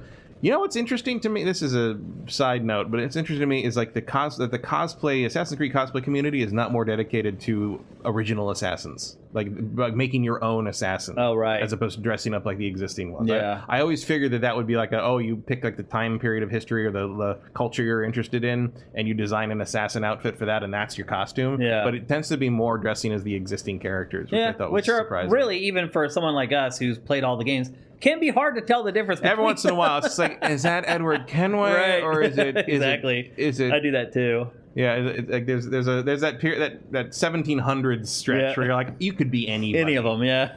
Yep. Unless you're Hatham, I'm not going to really. Right. Yep. So anyway, there you go. That's the blueprint for Assassin's Creed for probably the next 3 or 4 years. Really. That's quite a run. So I do feel good knowing what's coming. Of all the projects that they showed, the Hexa or whatever is the one I'm most intrigued by. One, because it is by the OG developers of the franchise. And two, just it's so different from anything that they've done before for the franchise. So I'm probably most excited for that. It's not the OG developers. It's there aren't many of those what remains of the team that maybe knew the people who made the original game. There's probably a few people left. I don't know who they'd be. Yeah, like that was a long junior time people ago. when they first started on the franchise. The guy who got Jade Raymond her coffee is probably now, like a lead designer now. Yeah, exactly. Yeah, they were around when people were coming up with stuff. Yeah, it's like, they're like 35-year-olds. Like, I remember 16 year ago. That is pretty freaky to think about. Yeah. That like the 37-year-old on that team now could have worked with Jade when they were like 21. Yeah. Where's the time gone? So anyway, that is Ubisoft Forward for 2022. Basically, it's E3 2022. Can we declare the Prince of Persia remake dead at this point? Can we? We need like some kind of a thing that we do on the show where we just like put a rubber stamp down or tie a toe on tie a tag on a toe or something. DOA or toe tag or something like that. I don't think. I mean, toe tag I game. do. Beyond Good and Evil is being worked on. It's right. It's in there but somewhere. I also feel like it's right on the fringe there. Well, I think it was killed to some degree, but then I think they went back like Skull and Bones. Were like, okay, we just need to revive these. Like we need stuff to release. We need stuff that can be done in less than a normal dev cycle. Yeah. But Prince of Persia, I think that's gone. I think it is, especially since I think it's the new. One of the new paid costume thing for along with the last Valhalla thing is a Prince of Persia themed thing, or maybe that was Mirage. There was a DLC. There's something related to with Prince of Persia themed stuff. I can't remember what it was. Maybe all we get going forward. Yeah. I mean, the franchise is dead. It was replaced by Assassin's Creed. Yeah. Let's just be honest. It's been that way for a while. I would have played that Sands of Time remake. I would have been. Oh yeah, me too. It's a great game. Still a great game. Still innovative after all this time. Yeah, hell, you could just remaster it. Yeah. And call it a day, and I would still play. I still pay $20 for that. Me too. Yep, absolutely. Okay, let's move on. Maybe not the sequels. Yeah, we hinted a minute ago about $70 games, and one $70 game that is rankling Steph a little bit. And that game is The Last of Us Part 1, a remake of The Last of Us for PlayStation 5 and PC. As of right now, it's only available for PS5. The PC version's coming at a later date that they still haven't announced, which I feel is strange. But PS5 version is what I've been playing. You've been playing it as well. How far have you got in the game? I think that's important to talk about at the beginning. I can pass the Bill stuff. I haven't been focusing too much on it because it is just the same game. Yeah, it's just, as long as you get to see what everything looks like now, that's the big change. And there's some little AI tweaks that are there. Yeah, I can see it. Yeah, the work that they did on the AI. It's definitely different. I do think it's an improvement. You just come down to the whole $70 price tag again. Is better. It's the best version of the game. Absolutely. Yes. If you have never played The Last of Us 1, this is how you should play it. Yep, absolutely. Even though it is $70. Like the big pluses are the tweaks to the AI, both ally and enemy, that makes it better. It makes a lot of it better, or at least less ridiculous. Like you don't have Ellie and Bill running in front of the zombies all the time anymore. It still happens. It still happens a little bit, but it's less. Like it's not as obnoxious. In the original and the remaster, there are moments where they're just like I've seen Bill literally run into a clicker and just kind of. And just spin around him and spin around him like a blind. Or human enemies too. I've seen them just run right in front of him, but it's nowhere near as bad as the original version. The original version of the game that literally ruined the game. No, you could slap the Benny Hill theme on some of those. It was ridiculous. They did improve it. Yeah. It's not perfect, but it's better. And some of the human enemies take cover better. Like Mark too. Yeah, they take cover better. They're smarter. They're less likely to just run at you, which also makes it a little less frustrating because one of the problems in the original was if more than 2 humans are running at you, you're probably going to get hurt or killed because they are very hard to hit. So I think that it was improvement. That's the first thing. The visuals are the other thing. The visuals are a complete drastic. Clearly, the ground up remake is in play there for that more than anything else. The environments are amazing. The facial, just the prologue. Everyone's seen the prologue however many times. I've played this game 4 times. Yeah. The prologue gets me all over again because the facial acting is so different and so better. So they're capturing what was done in that facial capture session in a way that the previous versions just did not. And the thing with stuff with his daughter is incredible. He and Tommy look visibly younger. They do. Now. It's very the jump for 20 years later when you suddenly now you see it. You're like, oh my god, that's 120 years. Yeah. We also see the jump from the beginning of this game to The Last of Us Part 2. Yeah. You really see the age jump there. There's a lot going on there, and so that's definitely the presentation and the storytelling and all that is definitely improved here.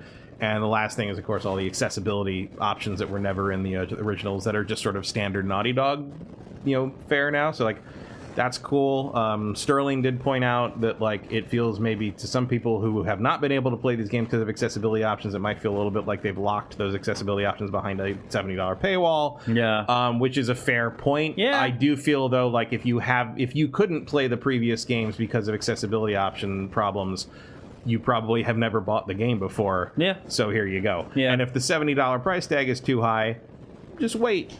Yeah. There's no rush on this game, There really There's no multiplayer to go away or shut down. There's no servers to shut down. This thing will be $30-$20 in a couple of years, and you can pick that up whenever you want, and that'll be great. It's great. It's great. Is it $70 worth if you already have it twice? No. It's not. I bought it because I wanted the Firefly with my own edition. money. I bought the Firefly edition for $100 because I wanted the collector's thing. Yeah. And luckily I was not one of the people who got it shipped in an envelope and had it stepped on by UPS people. Oh Lord! It's $100 collector's edition. Sony, put it in a box. What are you doing? Yeah, that's a little weird. Mine was in a box and padded very nicely, but some people had theirs show up basically destroyed. Wow. And Sony basically said we'll replace all the damaged ones with new ones.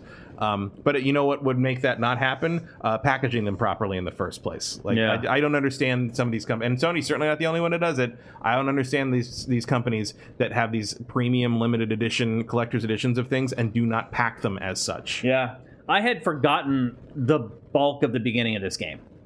So when I first started playing it, I enjoyed it a lot because for whatever reason, the first like 4 or 5 hours of this game, I had just like blocked out of my memory. It's a slow burn. You forget about how long you stay with Tess and like how that all kind of works out, and the little glimpses you get of how sort of life works in Boston and their smuggling operation and all that stuff.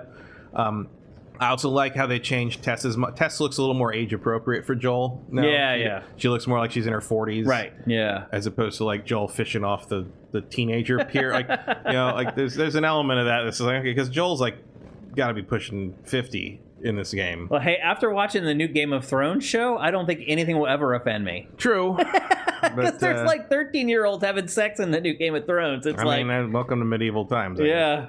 Or certain states in the Union. It's true. Don't look up what Alabama's age of consent is, folks. What they're pushing for, if you want to have a good day. Exactly. But so the first like 5 hours of this game, like it felt like I was kind of playing it all again. Yeah, there's an element. Also, there's an element of that. There was a moment where I started remembering everything. Also, there's an element of that with like the people I like that the people she talks to now look like real people. Yeah, they're not. You know, that's one of Naughty Dog's strengths in the modern day, especially Uncharted 4 and Last of Us 2, is you can't tell who the main characters are by looking at them most of the time. Like, everybody looks like their own person with some kind of life to them, and like some, you know, like because they're looking for who are they looking for in this? That guy, the guy who screws them over. Like in this whole part, this whole you're looking for the guy who Bob, isn't that his name? No, not Bob. Is it Bob? I think so. I thought he was a better performer. His performance was better in this one just because they got more of expressions out of him, and it felt like grosser that Tess like guns him down in cold blood. Right. It kind of, not that like I dislike Tess because of it, but it felt like it got across how horrible the world is. Yeah. It got across like, oh, this is just daily life for these people. It's you know, it's less of a surprise maybe when you find out later in the game that Joel knows about how hunters, you know, people who are hunting humans work because he used to be one. Right. Yeah. You know, it drives home kind of the idea, you know, just through performance and portrayal, even though none of the dialogue or any of the scenes are changed, it feels a little more visceral. And also it's using the you know, the violence and the gore physics and stuff of the second game. Yep. And like, you know, which I noticed. It's stunning. I mean, visually it's stunning. And I noticed, just look at that shot. You know, you just kill one guy. You know, I shot a guy in the head, and as you know, during this sequence, and as I'm walking by, you just see all the blood like pooling out of his head as I walk past, like kind of out on the ground and flowing down like along the flagstones of the ground of the cement he's on, and I'm just like, man, that's so. I mean, it's gross, but it's like it's so well done. I noticed Joel. So a couple days ago, I had just let the game sit. I was talking to my wife or whatever, and I looked up, and his arm was bleeding, and the blood was coming out through in pulses, like soiling the shirt and running down his arm.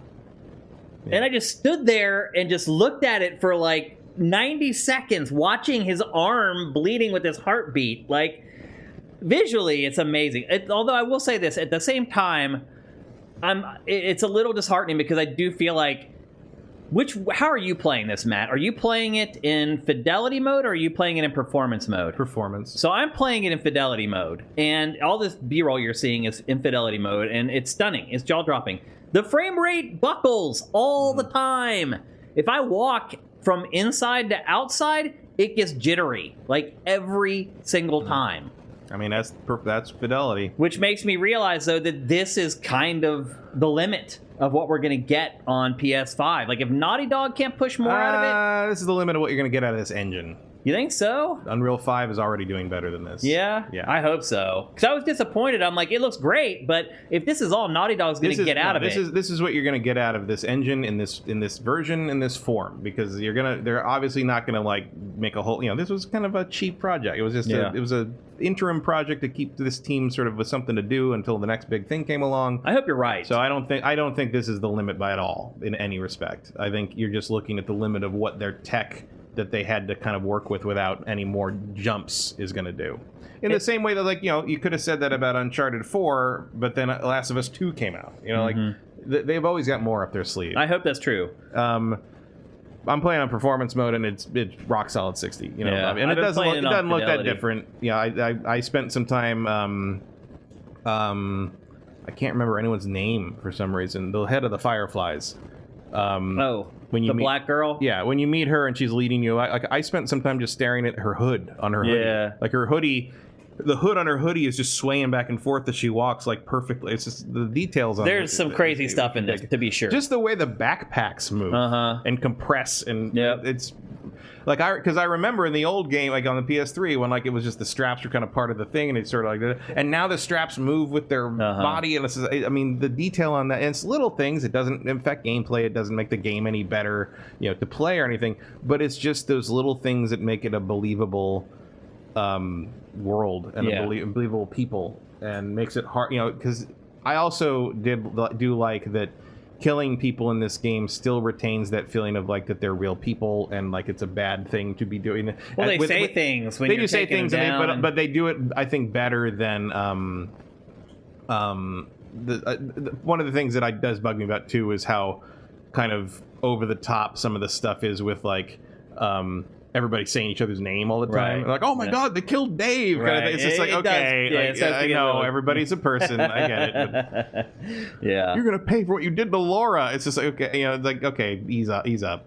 But I played this the first 5 hours. I forgot a lot of it, and then the more I started remembering it, the less I wanted to play it. Because it literally for me, it hasn't been long enough. A moment by moment. For me, it hasn't been long enough since I played the remaster to want to play through this again fully. I don't think I'm going to finish playing, especially because like this is, I mean, look, Last of Us 1 I liked, but I didn't love it. And then I liked the remaster okay, and then I played 2. I was trying to replay 1, the remaster, to prepare for 2, and I just didn't care. I just like that. And then I played 2. This is almost like 90% a stealth game. Yeah, and then that's another reason I'm not a super fan. Agreed. Then I played through 2, and I'm like, man, I want more of this, but I don't want to replay 2 because I don't want to go through that again. Right away. Not because I didn't like it, but because it's a lot. So I went back to my game of this, which was about, I think I left off around the time he meets Ellie. And kept playing that to kind of compare it, and I just ended up finishing the whole thing. Got you. So I just played through the remaster 2 years ago, and it's still a little. It feels like review. Yeah, I can see that totally. And I had forgotten that it is pretty much like 90% a stealth game. Yeah. Like the shooting is awkward and it's unwieldy and like. It's weird. It takes a while to get the hang of how the aim's working and the sway and everything. And you can mess with, like, you can run up and hit people with a brick and smack them. Like, you can do stuff, but like 2 just does it so much better. There's a lot of trial and error in this, where if you get caught, it's basically just instant game over. And I had forgotten that about this game, that it's a stealth game. Like there you can see, look, he's just running around in front of that guy. And I do appreciate that they made the gathering items thing a little less hilarious. Like he more grabs the actual items that are on the table as opposed to the original where he just sort of moves his arms back and forth and everything disappears. It was always funny to me that this game strove for such realism and detail, and then the animation for Joel picking stuff up was just like he's like, it was DJing. like the most like ridiculous. It was like he was spinning some platters while picking up scrap. There's Robert. Yeah, and like I'd forgotten that, like, the upgrade system is really pointless. Like I don't really care if I upgrade most of the guns because it's always like the stuff I don't want to upgrade. And it's like things. It's so incremental. It doesn't really matter. It's like the reload speed or whatever. I don't know why it annoys me that I have to watch him do the whole mod. Right, when they're doing he's like, I'm gonna shave the chamber down. I'm gonna polish the. I'm like, just fucking, just make snap it together. Fill the bar in a little bit and let me move on. Like, come on. I'm glad you worked this hard on the animation, but let me go. I guess in general, I would say and I've played a good bit of this. Like, I went way past the part where you, like, you actually not reunite, where you first meet Ellie. I've played 10 hours of this, maybe a little more probably, and not really interested in playing a lot more. But what I have realized playing through this is that it's not as good as I remembered it being, the actual game itself. 2 is better. Way better. As a game. Yes. Yeah, for sure. Still not bad. Which is like it's held up. I mean, look, good. Like it should be. Yeah, yeah. Know? But visually, this game is still a stunner. Yeah, and I would say that it's still good, and it's it's absolutely worth playing this before you play 2. Yeah, I'd agree with that. I here we go. Like pick that stuff up like a real person, Joel. Well done. Good work. I like that. I'm very happy with that. Yeah. And I've had fun with it, and if I hadn't played it before, I probably would be loving it. Oh yeah, like to experience it for the first time like this would be amazing. Yeah, like, that would be great. So look, if you have not played The Last of Us Part 1, or just The Last of Us, as it's being called up until like a month ago, this is undoubtedly where you should start. Oh, for sure. And I think you will love it if you haven't played it. But just remember, it's a stealth game. Yeah. And if you don't like stealth games, you're probably not going to like it no matter how pretty it is. Yeah, if you're into the story, it'll carry you through, even if you're not a huge stealth person, because I'm not. Yeah. But like, otherwise, you better you're be ready. Bricks and bottles to distract guys and get them where you want them to go. I mean, I'll be honest. I'm using bricks and bottles to hit people in the head. Yeah, I use that. I mean, I've gotten way more aggressive in this game because of how 2 trained me to play. Right. And this game doesn't super support that, but it supports it enough. That I got through. Like, I wanted to see Bill's town and all the traps and that sequence, because that's one of my favorite parts of the game. So I just wanted to see that and how it looked in this, and it's great. Yeah, it's great. Would you say people should spend $70 on it? I mean, if you're a super diehard Last of Us fan, sure. Like, you probably already have it. Yeah. But if you're just sort of like, this thing's not gonna be $70 forever. I don't think it'll be $70 all that long. And there's no rush on this to me. I mean, like, this game's not gonna stop being sold. It's not a limited edition. There's no pre-order stuff that really matters. Yep. There's no multiplayer mode that's gonna have the server shut down. There's no online element that's gonna go away. Like, just wait and pick it up one day if you're still interested by the time it's whatever you consider affordable, because one day this thing's gonna be on PlayStation Plus, or it's gonna be $10 in a sale. Yeah, like, it's all gonna And this is the final version, and that's the lower third. That's what it's hinting at. This is the end of the line for the first. This is going to be the definitive yes. version of the. You can buy this and not worry that they're going to redo it again in another 5 years. Like, you might get like a update for PlayStation 6 one day, but I don't think they're going to charge you money for that. Yeah. Maybe they might. I don't know. It's Sony. I mean, you might be $10 for that. I'll be honest. I'm surprised that they're charging $70 for this. I kind of understand because like, it is such a big game. Like, I mean, they can get it. They can get it, but also like I understand what they're doing in the sense that like, it is still a boutique major, one of their big flagship games, and they don't want to be seen kind of giving something of this quality away for cheaper, and then have the question of like, well, how come this other game is so much more when you charge only this much, $40 or whatever, for this best version of The Last of Us? And it's like, yeah, I mean, I get it. I understand what Sony's doing there. I think it's a little weird that people keep blaming Naughty Dog for that. I don't think Naughty Dog doesn't set the prices for these things. Like, that's Sony. Like, you want to talk with Sony about that. Sneaky also brings up that the remastered version of this game is free on PlayStation Plus. Yeah. Which I think proves to me that, like, they know what's going on there. It's like, hey, if you just want this, like, go ahead and play it. Yeah. Like, go ahead and try it. Like, or if you want like this super high end, the 4K version, Ultra HD, you're gonna have to pay extra for that Blu-ray, and here we are. That's all. It's absolutely a luxury item out of a luxury item. Yeah. That you only need if you're a super hyper fan. Yeah. Otherwise, I would say wait for the price to drop to something you're comfortable with. But it is the definitive version of the game. It is, as someone who's played that game 3 times, I noticed the difference in the performances and the quality of the facial animation. Absolutely. Like, watching these scenes is different now. Yeah. And really feels more like what the performances these actors were turning into the motion capture. It's very noticeable to me. Oh, yeah.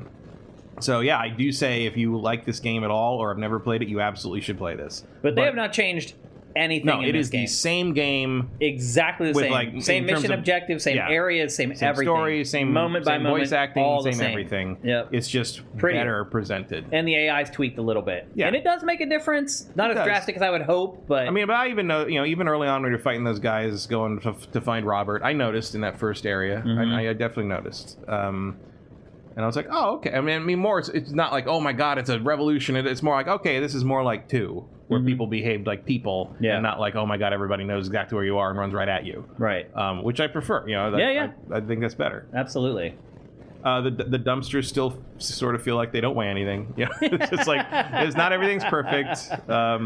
There's still a lot of weirdness moving the little board things on the water. And all that. Which is such a weird thing. The fact that they do it as often as they do, because there's a certain point where like he and Ellie have been traveling for like a year almost, and I'm like, you never just like stopped and taught her to swim, right? Like just you found some place. Also, there's no way a pallet is going to keep a 120-pound girl above the water. I don't think she weighs just that weird. Much, but it's an odd choice. It is definitely, and they kept it in there. Like again, the game is identical, other than the visuals and some AI tweaks. Yeah. Level design's all the same. Boxes are all in the same place. Items are all in the same place. What about people who have already played through this? Would you recommend they buy it for $70? Oh, not. It depends how long it's been since you played the original. Yeah. Like again, if I played the original 2 years ago, I think it's not a long enough time to replay something, especially something that's narrative focused. Yeah. But like if you haven't played since the original came out, maybe. I mean, that was me. And again, I was surprised that I did not remember a lot of the first act of the game. A lot of it felt new to me still because it had been. I mean, what's it been now? 9 years? Yeah. June 2013. It's also was an eye opener to me of like how much my brain is not retaining of the games that I've played. Because it's only been 9 years, and my brain had already kind of wiped out the opening of this game. And then as it went on, I remembered more and more and more about it, and to the point where it almost became uncomfortable. I was like, okay, I know everything's going to happen now. But also, like the beginning of this game is outside of the prologue but when the outbreak happens, is not particularly relevant to 2, so you wouldn't have been thinking about it. It doesn't connect. Yeah. Well, like everybody remembers the ending because it's... And by the way, I intentionally cut all of that out of this B-roll for you guys because the opening of the game is very spoilerific. And it's also one of the places where you really notice the graphical difference. It is. Like, just the theater marquee and running around the town and the cars and the flame. And I do regret I didn't really get to show some of that stuff in the B-roll, but I think I made the right decision because there's heavy spoiler stuff in that. You want to see that. Even if you already know what happens, I think it's worth seeing it for the first time remade like in front of you when you're actually playing. But I did it. I have enjoyed it for the most part. Also, the more I've played it, the less I've enjoyed it. Also, on that front, in the prologue, when at the very beginning where you play as Sarah, look at the mirrors. The mirrors are completely functional. The whole thing. I mean, mirrors in games are very hard to do, and these might be the best mirrors I've ever seen. It's not even just the mirror. Look at the reflections in the water. Reflections are great. Like, it's really insane. But the mirrors are impressive because you can see your character, and then like as you get closer, you look around. It's that thing where you can see this like through the side of the mirror, like a reflector. You're like, how does that reflect them? It's over there. Like in real life, And I was, and the mirrors were not functional in the old game, the remaster or the original game, and I was just. There are still new games coming out today. They didn't have to do that. Don't have reflections in the mirrors. Saints Row. Yeah. Didn't have reflections in the mirrors. Well, let's not get into all the things Saints Row didn't do. That could be a whole topic all on its own. Somewhere Nate Druckmann is like, someone has mentioned Saints Row in the same breath as our games, and I'm insulted. I would only recommend this for $70 for first-timers. If you've played this game at all, even if it was 9 years ago, I'd wait for it to drop a little bit. Like, I'd be cool paying $50 for this, probably, having already played it. Yeah, I mean, I know it may take 40 to to 50 would have been 40 to 50 would have been a more comfortable price, but I think Sony did this because they wanted to establish that our big, important, boutique AAA games are going to be $70. Yeah, they don't want to cheapen. Yeah, I understand why Sony's done it, but I would be, as someone who's and if your response already, to that is to not buy it until it gets cheaper, that is completely fair. Totally get it. Yep, absolutely. For sure. Yep. So there you go. That's The Last of Us Part 1. Again, it's available now for PlayStation 5 for $70. It's coming to PC. Still don't have a release date for that version, though. I don't know why it's taken so long. I really thought PC and PS5 were, pretty copacetic working together as far as development's concerned, but maybe not. Maybe it's not as cut and dried as we thought. I think Sony's always going to want to release the PlayStation version of things a little first, to make it feel like having the PlayStation is worth a little early access. Yeah. But I also would not be surprised if the reason this exists in the first place is largely because they wanted to do a PC version. And as long as they were doing a PC version, they might as well remake the whole thing. And as long as they're remaking the whole thing, they might as well put it on PS5. Yeah. I would be not surprised at all if that was sort of the course of decision making there. Yeah. Because they're releasing all this stuff on PS5, all original God of War, original Horizon, this is definitely in the wheelhouse. Yeah. But you can't really release the remastered version on PC and call it okay, because it's not up to snuff. Yeah. Even compared to stuff like God of War. So you gotta do a pretty big overhaul, and as long as you're doing the overhaul, you might as well do PS5 too. I'm kind of excited to see what the PC folks do with this game. Oh God, it's going to be horrible. But it's going to look good as they do it. It's going to look good, but I mean, some of the stuff you've seen them do with Spider-Man, yeah, God knows what they're going to replace Ellie with. That part is I'm not excited for, but some of the more creative ideas that they might do with this, I would be excited to check out. So, but yeah, we have no date for the PC version yet. You just have to hold on and hang tight, and hopefully by the end of the year, you think probably that'd be my guess. November, December for PC, probably. I think next year sometime. Really? Wow. Yeah. Okay. There you go. That's The Last of Us Part 1. If it was this year, I think we would have heard about it by now. That's probably true. Yeah, because we're in September. It needs to be announced soon to make it out this year, for sure. Yeah. If you make it to the end of September, it's not happening, without a doubt. Okay, let's move on. We're going to talk next about a game that we've actually talked about a couple times in the last couple game faces. And Nintendo, in that way, has done a very smart job of making sure the tail end of the marketing cycle for Splatoon 3 was timed very, very well to make sure that they were always giving us nuggets of information or something playable or whatever to make us keep talking about it. And here we are, the third and final time talking about Splatoon 3 on GameFace. I have been playing the game. Matt, I'm assuming you have not played this. No. I am not paying that kind of money for this. I don't blame you. It's just not in the cards. So I already paid $100 for Last of Us for the third time. I'm not paying $60 for Splatoon. Yeah. Actually, Vincent brings up a good point. There is a state of play today. Oh, yeah. That's happening, I think, here at 3 o'clock, so pretty soon, actually. Although, but the Uncharted thing comes out in October. Right. I don't feel like there's really room for Last of Us on PC. Yeah, that's true. Q1, though, I wouldn't be surprised. Yeah. Well, anyway, let's talk about Splatoon 3. I've got review code from Nintendo, so I've been playing the final version. I've been playing all the different modes and options. I did play the Splatfest beta that I talked about last time on GameFace, and so I'm not going to get into the multiplayer too much on this discussion today, because I will say that pretty much everything that I said on the last episode about multiplayer, now that I've played the final version, has held true. I've still not managed to play 3-team Turf War. Somehow, I don't know if it's just not available yet or what, but I've not managed to. But I have been playing this, which is the single-player campaign.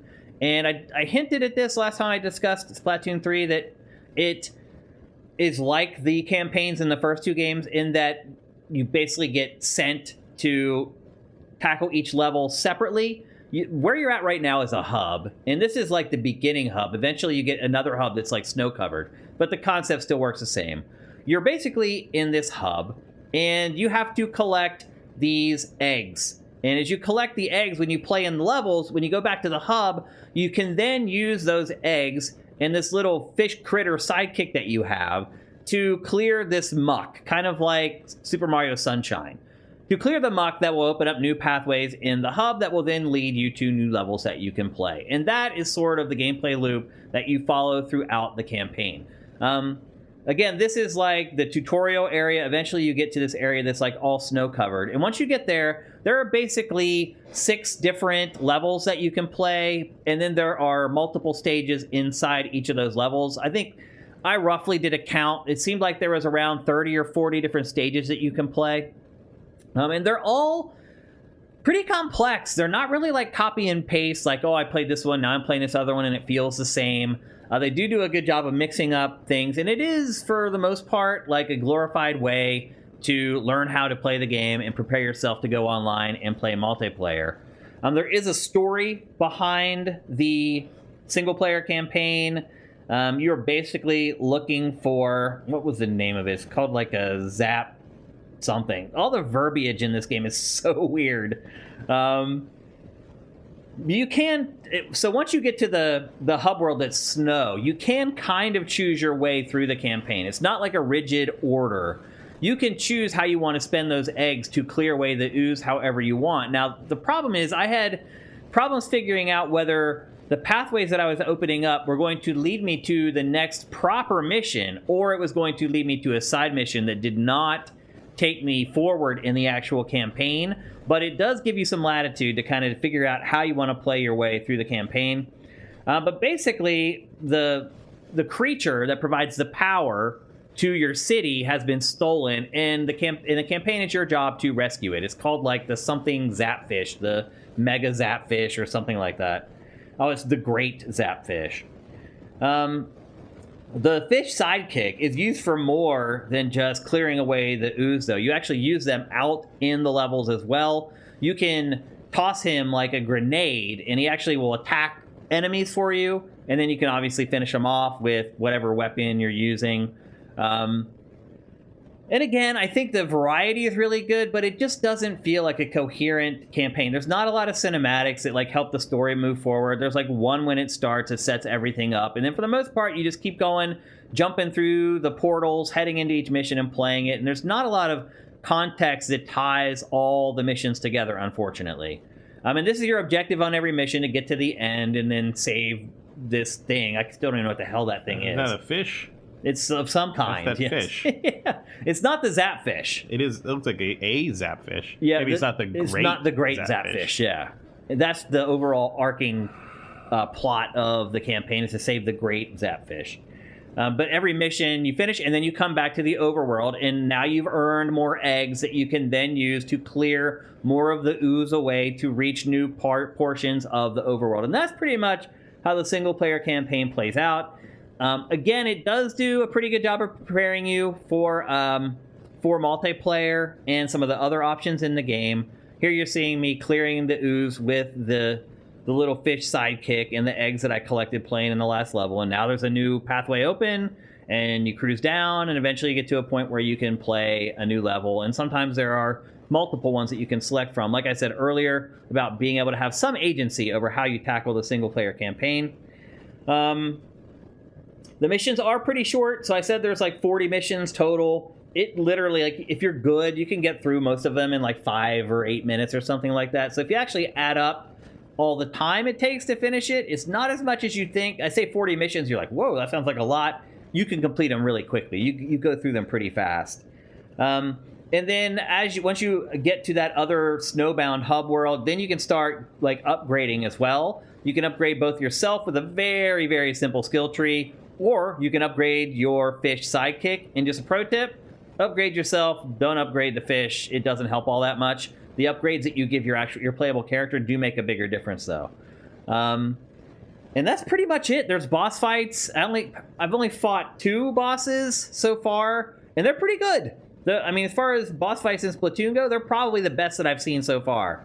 But again, like the first one you fight is a DJ, so it had special, and he's like in a DJ booth, and you fight him, and you need to pull him out of his DJ booth and then like knock him back into it. And the boss fights are pretty extensive. That first one lasted me, I don't know, probably like 10 or 15 minutes. But in typical Nintendo fashion, once you hit it 3 times, you finish it off. But there are boss fights. They don't add a whole lot of context to the actual story, really. Like when I beat the DJ, like you thought the Great Zapfish was with him, and he's like, I don't have the Great Zapfish. Oh, you have to keep looking. It's that type of stuff. So not really a great story, unfortunately. But it does ultimately help prepare you for the multiplayer, which is what most people play Splatoon for. But I do think that this time, people may find that they play the cooperative mode a lot more than they did in the past. And the biggest reason for that is because you can play it all the time. In Splatoon 2, it would only be online at very specific days and times. And if you didn't show up at those days and times, you couldn't play it. Now it's available 24/7 And it's awesome. Like, I wish that it was available more in Splatoon 2. I would have played it more, because I had a blast playing this. And some of the concepts from the campaign do carry over here, because you're also collecting eggs here. And you can see, like, on the top left there, you have a timer, you have 100 seconds, basically, and you have a quota for how many eggs you need to get into the basket before the timer runs out. So you go, there's waves of enemies, and with every, like, third wave, a boss will come. You see, I just took out that boss, and now I have an egg. Now I'm going back to the basket to deposit the egg. And that's pretty much how it plays out. Once you hit your quota, they'll let you keep playing, actually, after you hit your quota, because you do get bonus points if you go over your quota, if you end up depositing more eggs than they ask for. And there are boss fights in this as well. There's like 13 or 14 different bosses in this mode, called Salmon Run. I should have said that earlier. I've had a lot of fun with this, honestly. In fact, I would say this might be the most fun that I've had with Splatoon 3. And a lot of that was because I didn't get to play it as much as I wanted to in Splatoon 2 because of how they had it set up. And now it's just there all the time. And there's tons of people playing it. The matchmaking is like instantaneous. You're playing with 3 other players. I would argue that the cooperative part of it isn't all that extensive. If you die, you turn into like a little egg in a cart that you can slide around. And if you get to one of your teammates, they can revive you and get you back into the game. But otherwise, there's not a lot of like really intense cooperative mechanics that you use in this. That is one thing I would say I was a little bit disappointed in. But overall, I had a lot of fun playing it. And it was a pleasant surprise for me, was playing through the cooperative stuff in this. And then it's the multiplayer. And like I said, my impressions of that haven't really changed all that much from when I talked to you guys about it last time. I mostly spent my time playing Turf War. There are like 3 different modes that are available to play, but Turf War is what you play Splatoon for esports and things like that. It is the gold standard, the measuring stick, so to speak, for Splatoon. So I spent most of my time playing that. Probably the biggest thing was experiencing a lot of the new maps, and I love the new maps. A general rule for me in Splatoon is the more complicated the maps are, the worse they are. The more nooks and crannies there are in this game, the worse the maps work, because you end up getting caught in corners, or people end up pooling in certain corners of the map, and you have these big like throwdowns where you don't even know who killed you because everyone's just like attacking everybody at once. When the maps are more rectangular and straightforward, like this one, like to me, these are the best maps in Splatoon. You have like a front that you're fighting, but you can also flank and try to sneak around the sides. And that is also where I feel like the spawning in this is important. So first of all, spawning is different in this. You blast off and you choose where you want to blast to on the map. But it also has the stuff that was in Splatoon 2 where you can go to the map screen and put the cursor over one of your teammates and then immediately teleport to wherever your teammate is. And that is where it starts to get strategic. Like if you start spawning on your teammates, you eliminate all the time that you're spending traveling to the other end of the map to get the fight on. And it allows you to be more strategic and flank and do things like that instead of just worrying about getting back into the fight. So generally, the maps that I've played so far, the new maps in Splatoon 3, I think have been great. And I do understand some people are like, if they're all rectangular, it gets boring. I don't think the maps are what you should rely on to make a shooter exciting. I feel like the shooting is what should make it exciting. And then strategy involved with the shooting is what should make shooters exciting to play. So I thought the maps in this are really good. Some of the tweaks that they've made, like the 2 new moves that they've given, like I just have found myself basically doing those on accident for the most part. Like I rarely do them on purpose. Like I already felt like the vertical wall scaling was good enough in this, and that's what one of the tweaks are. And then the other tweak in it is like a quick turnaround, like Resident Evil style, just quick spin turn. And I found myself hardly ever using that. The way I play the game, like I go under the ink, and then I play it like a shooter, like I'm strafing. So I don't really need... I would rather have a smooth turn so I can pop up and shoot than to do this abrupt, like, quick turnaround that they've given you with the new control options. So I wouldn't say I'm hooked on Splatoon multiplayer again. I do see myself probably playing it for another week, but if you've been reading reviews for this, they're pretty on. Like, most of the reviews have been accurate. It really is hard to find differences in this unless you have played a lot of Splatoon. If you're just casual and maybe you played like the free beta for Splatoon 2 for a couple days, and then maybe you picked it up again for Splatoon 3, you're going to struggle to find things other than new maps that really feel different. The new maps, the new specials. And I have come around a little bit on the specials now that I've learned how to use them. There's really good tutorials in this too. There's tutorials where you can just go and just practice with the new specials if you want, and that was a great feature and really important addition. So the new moves don't make as big a difference. The new maps, to me, make a big difference. But overall, I think most people are going to be like, I feel like I've already played this game. And that's what most of the reviews are saying, and generally, the reviews are accurate. You will struggle to figure out what's new with this other than the requisite, here's a bunch of new maps, here's maybe some new ink colors that you can use if you're on one team or another or whatever. But for the most part, it is the same game. It's still, I would say, a lot like The Last of Us Part 1. It's the best version of Splatoon yet. So if you have not ever bought Splatoon or played Splatoon and your interest has been piqued, this is absolutely the one you want to buy. It is the best one. But again, if you're someone like me who's played Splatoon extensively through the first 2 games, there's not a lot of meat on the bone as far as new stuff and new features. It feels like the same game with a couple tweaks here and there. And it does feel like, I hate to say it, it does feel like all this stuff could have been DLC, Matt. It just does. And the DLC for Splatoon 2 the sequel could have been an email. Yeah, exactly. And I'll say this, like the DLC for Splatoon 2 is great, and it was almost all free, and like they do a great job supporting this franchise post-launch, but they could have just kept adding on to Splatoon 2. The visuals don't look any better, which again, my law of diminishing returns with Switch games, this is another game that clearly illustrates that they've kind of got all they can get out of it at this point. So the visuals aren't really better. The gameplay is maybe a little better, and the maps are better. So it is the best version of Splatoon yet. But if you played a ton of Splatoon 2, or even only Splatoon 1, I would struggle to tell you to buy this at full price. And as we all know, Nintendo's games do not drop in price all that rapidly. So you're going to be stuck with paying full price for this for quite a while if that's what you're interested in doing. So I would honestly recommend buying Splatoon 2. You could probably find it for dirt cheap now, or at least cheaper.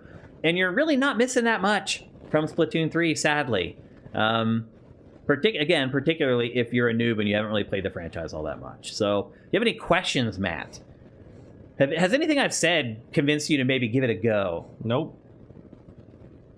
And I kind of guessed that, because there are no major revelations in this game, unfortunately. Nothing new here, really. Vincent asks, is it worth being the fastest selling game ever in Japan? Is that true? That seems crazy. No, it's not. It's definitely not. That's hard to believe. But, I mean, Japan does love Splatoon. Everyone loves Splatoon. It's like become Nintendo's like 4th biggest franchise or 3rd biggest franchise at this point. Yeah, like I like the look. I like the characters. And it sure is not a thing I want to play. I would watch like a Splatoon anime or something. Or that may be coming. I wouldn't be surprised. And here you're seeing some of the customization stuff. And again, the clothing that you equip in this game matters. It gives you buffs. So I'll actually just pause it here before it goes away. So you can see every piece of clothing, it gives you like an ability. And then there's others that get unlocked. So you can see that shirt right there, that tri-shred tee. It gives you the quick respawn feature, but then those 3 dots beneath it also become unlocked over time. And all I'm looking for, Matt, is whatever will give me the ability to go under the ink without an icon. That, to me, is the biggest buff you can get in this game, is being able to slide under the ink without people seeing you coming.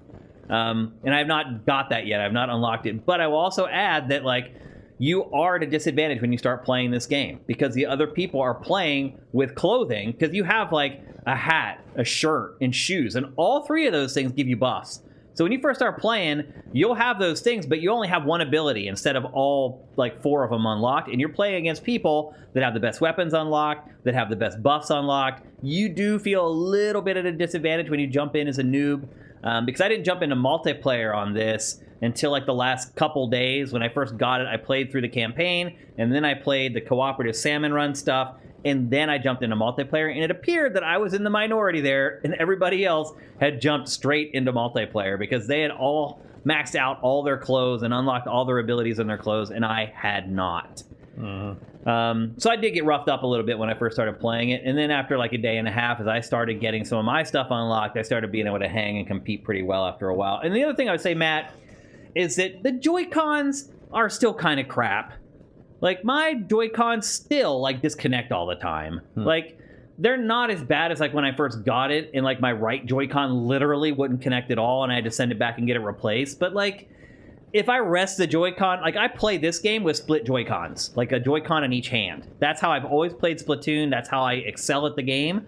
If I rest the either Joy-Con in my lap while I'm playing, it starts getting shady and loses connection. And all it takes is, like, a 5-frame disconnection and you're dead in any shooter, and this one is no different. So I don't know what they need to do with the IR, whatever they're using to connect. Is it Bluetooth, do you think, that they're using for the Joy-Con? So. I don't know. Whatever it is, it's still not great. I use the Pro Controller and it's fine. Yeah, I've tried to play this with the Pro Controller. I cannot. The way that I fine-tune my aim. Like, so if you use a Pro Controller with this and you're trying to fine-tune your aim, both sides of the controller have to move because you only have one gyro. If I'm playing with split Joy-Cons, I only have to adjust the aim with the right Joy-Con. The left, I don't have to do anything with. And so to me, it's a huge advantage to play with split Joy-Cons in this game. And, like, I sit, I don't know, 8 feet away from my TV and my Joy-Con are dropping. Like, it's just unforgivable. Like, still, after all this time, and my Joy-Con's been replaced like 3 times, by the way. Like, it's not like I'm using my launch units or the one that I got back when my launch unit didn't work the way it was supposed to. I am now on, like, my 3rd right Joy-Con and my 2nd left Joy-Con, and they just don't connect great. So that's annoying to me, and I hear you, you're right. Like, the Pro Controller, for whatever reason, the connection with that is so much better. I don't know why. I don't get it. Why is the tech in the Pro Controller better than what's in the Joy-Con? I don't know. Probably less crowded. Maybe. But I did find it annoying. And then, like, when I took the game back in the back bedroom to capture, and I was sitting 2 feet away from the Switch, I was owning. Like, suddenly, like, I was the top scorer in pretty much every game and blah, blah, blah. So that's just maybe a me thing. I don't know. There's really nothing between me and the TV. My Switch does sit next to my Xbox Series X and my PS5, but they're both turned off, and so I don't think it's getting interference from those. It shouldn't matter. They should just work. So that's more of a complaint for me with Switch in general and not just Splatoon 3, but it really rears its ugly head for me in this because that is how I play Splatoon online. And that's it for Splatoon 3. I don't know if you guys have any questions. A million miles away, thank you for Twitch Prime. That's awesome. Vincent says it sold 3.45 million copies in 3 days. And that's the fastest selling game ever in Japan? It's a lot of copies. It is, but still. Interesting. Andy T. Monahan says they just announced Tekken 8. They already announced that. Was that at EVO? They mentioned it at EVO, yeah. I don't think they officially... It wasn't called Tekken 8 at that? But he's like, yeah, another one. We're doing another one. Yeah. Shock. Remember they had I don't mean to shock you, but they ran the ending of the original Tekken and was just like, here we go. Yeah. With we watched that one a few times. That was pretty goofy. But anyway, okay. Tekken 8. I think we kind of knew that. Lynn Jeff 99. I came in late. Does Splatoon have split screen couch play? I guess, are you asking for multiplayer? Or are you asking about the cooperative salmon run mode? Multiplayer, I do not think it does. But I'll be honest with you, I did not dive into the options deep enough to answer that. So that's my mistake. I probably should have dove into the menus a little more. I did not. I'll say this. I looked all through the menus, and there's a city in Splatoon, and you can run around to the various locations on foot if you want to, or you can just hit like the X button and it just brings up a menu that just automatic, and you can just choose from a menu that warps you there. I'll say this, in all those menus, there's nothing about cooperative play in there, but again, I did not search the menus well enough to tell you definitively whether or not there is local couch co-op play. He says, I was wondering about multiplayer. I'm assuming not. I would also guess not. I would also say you probably don't want to play Splatoon multiplayer split screen. You really kind of need to get the whole lay of the land to understand what's going on with the match to play strategically. So I think it might be a bad idea, but again, I can't promise you whether it's included. There is no split screen in Splatoon 3. Okay, there you go. Thank you. You can play couch co-op with 2 different switches next to each other. So there's like LAN play, basically. Pretty much, yeah. But okay. There is no split screen. Okay, thank you, Matt. So there you go. I did look through the menus pretty well and did not see anything, so I kind of thought that was it, but I never want to say definitively unless I know, and I did not know that. So thank you. Any questions from you guys? I guess not. I asked Foreman, there's nothing in here. Again, we talked about this like the last 3 episodes, so you guys are probably burnt out on Splatoon at this point. But anyway, there you go. That's Splatoon 3, and it's exclusive to Switch, and it is available right now. It just came out on Friday. Okay, let's move on. We're going to talk next about a game that Matt has been playing this week. A little game called Circus Electrique. Mm-hmm. It is one of the weirdest turn-based RPGs I've ever seen. Yeah, it is a bizarre-looking game, to say the least, man. Mm-hmm. Is it as bizarre as it looks? No. No? It is, it is surprisingly Bayreuth in places, in fact. So this is a game, and this is Zen Studios, the company that does Zen Pinball. This is their not exactly a pedigree of RPG. No, not the greatness. usual thing. And in the interest of full disclosure, this game is written by my friend and yours, Chris Baker. Yep. Who used to be. He used to work for Marvel on Marvel games. He worked for Marvel Games, like Marvel liaison between Marvel and the game developers. He was a good friend to have back in the day. Yeah, he was PR at LucasArts. He still is a good friend. He was PR for LucasArts for a long time. Like, really good dude. One of the nicest people in games. Yep. Period. And he wrote this, and he also wrote Operencia, which came out a few years ago. That kind of Ultima Underworld style grid-based kind of dungeon crawler. But yeah, so he did write this, and that's kind of why I gave it a shot, because he was posting about it. And I was like, okay, my friend wrote this, I'll give it a shot. The writing is pretty good. Like there's a story with full voice acting, and not really animation, but like the kind of motion comic stuff. I do believe it is the first video game I have ever played that has included the word fop doodle. I think I've heard that word before, though. Clearly, it's real Victorian. Clearly, Chris did some Victorian slang research. There's some zingers in this one, but it is kind of a steampunk, clock punk, Victorian Gothic circus turn-based RPG board game would be sort of how I describe it. Yes, it's very bizarre. So you play, you more or less, the main character is Amelia. She's a reporter for some paper in London, and she goes to report on this Circus Electrique in London, which is conveniently run by her uncle, is the ringmaster. And he apparently, there's a history thing there where there was some accident that seems to have killed her mother, and she blames him for it, and he seems to accept responsibility for that. And it blinded her pet lion. No. Who just shows up. It's like at one point she's got a lion with her named Leonidas who's blind, and he sits on the sideline of conversations and growls a lot. And he turns on this like Tower of Power thing, which you can actually see in the background there. And when he does, these automaton policemen start running around going kill, kill, kill, and start going crazy and trying to kill people, and you have to fight them off with circus performers. And if you would like more of an explanation as to why that is true, I don't have one for you. So the game becomes it's a balance between fighting these turn-based group battles, which resemble turn-based games of like past, but also remind me a lot of stuff like Darkest Dungeon in the way that's like 4 lined up, and where you are in the 4-person lineup matters in terms of where you can attack and what's going to attack you, and sort of like all that stuff. So in here you see you can recruit new circus performers from the train that brings new performers if you have the resources for it. And so the gimmick here is that to progress the story and progress things, you have to go out and explore London on this sort of board thing where you can move from space to space, and some of them are like decision spaces, which direction to go. Most of the spaces you can only go one way, so you're making a choice, like cut out another part of the board by going that direction. You can find treasure. You can find fights. So here's the thing.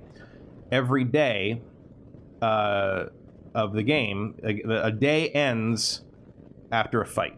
You get one fight per day, basically. Okay. And every day, you have to put on a circus performance as well. So before you go out into London, you have to do this, where you assign different performers in your stable to the slots of the type of show you're going to put on. And you get various recipes, so to speak, for different shows. And they'll get along with different performers better, or they'll fit in different slots in the performance better, and you have to kind of do that because that determines how many stars you get, and then you assign those stars to the audience and money and stuff. It will basically determine like what you get as bonuses from the performance. So you have to set that up, and so while you go out here's the London map, where you go out and fight. At the end of that fight, not only will you have to kind of rest for a day, but the circus performance will happen, and you'll get graded on that, and then you'll get the newspaper for the day, which like reports on like what happened in the streets and how the circus performance went and what's happening elsewhere in the city. And you can go through a bunch of spaces on the board as long as you don't get into a fight. But if the fight places are marked with the boxing glove there. Like, so that's a fight, whether you want it to be or not. There's others, like the question mark things. You usually have to make a decision, and there's little icons that will tell you, like, there's a boxing glove there. You'll get in a fight if you choose that icon, that option. If there's other ones that can give you loot or whatever. So as long as you don't get in a fight, you can keep exploring the board, but you're generally railroaded into having a fight at some point, and then the day ends and you have to kind of do it all over again. So there's obviously there's different classes. So here she's a fire. The girl in back there is a fire eater, so she does fire attacks. Obviously the weightlifter does like kind of tanky heavy stuff. Yeah. The clown is sort of a versatile. He can do taunting, but he can also do healing. And then the girl with the whip there does electrical stuff, and she's harder to figure out how she works, but she works well if you have weaknesses to electricity stuff, and also she can break statuses, which is and then one of the big elements is there's an affinity meter, which has a specific name. There's a lot happening on screen at any given time. It throws a lot at you. Yeah, man. It's just throwing system after system after system after system at you. And it even says, like, hey, if we overwhelmed you on this, go ahead and look at the it's all in this little tutorial area, and you can go read all the entries again. But there's I think it's affection or devotion is what it's called, and so that's kind of morale. And high devotion will give you bonus. So if you look at the text down there, you'll see a little blue number like +1 and stuff. That's your devotion bonus, and the higher the devotion of the character, the more of a bonus you'll get. And if you can lower the devotion of an enemy to 0, they'll run away. Oh, okay. So you can actually end a fight early if you demoralize the enemy enough, which is an interesting mechanic. There's the newspaper that reflects all the things that happen, and there are actual stories you can read the actual story about what happened if you want. So the combat is interesting in that regard, but it is very much like rock paper scissors, but like that version of rock paper scissors has like 14 things in it, like one of them is like Spock, and it's that kind of thing.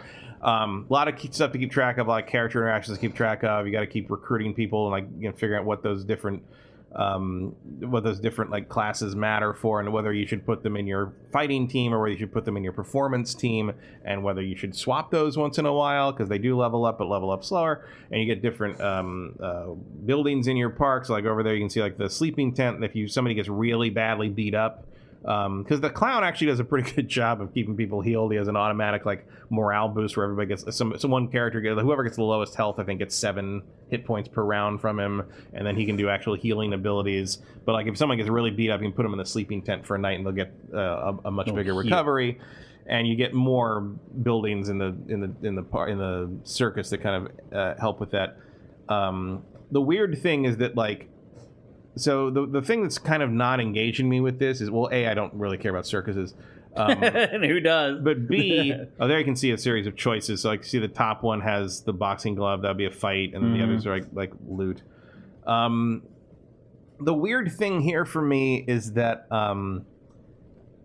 you are recruiting a team. Yeah, that thing at the bottom with all the locks on it, that'll eventually does unlock, and that's all your performers, basically. Okay.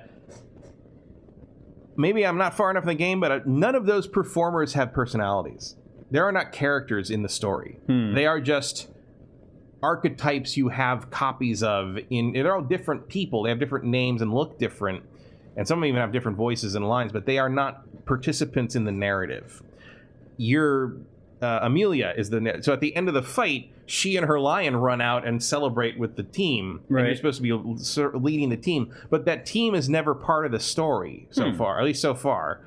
Maybe it changes later, I don't know. So it's weirdly disconnected. Like the performing and the fighting are entirely involve people that are not involved in the story. Weird. And I find it very hard to care. Yeah, they're bidding for you. Bidding for you, basically. But because they're all custom and they're all different and they're all hired, and you can choose to hire or not hire, like especially once the tutorial ends, you can't really have anyone. It's almost like a Octopath Traveler thing. Like you can't count on any of these characters being there in a player's team, so none of them get to play in the story a little bit. You know. Okay. Yeah. So they're there, and you get to know them as fighters, and as you know, I know like what the various characters can do, and who I need to use for this, and who can delay this, and who uses this ability.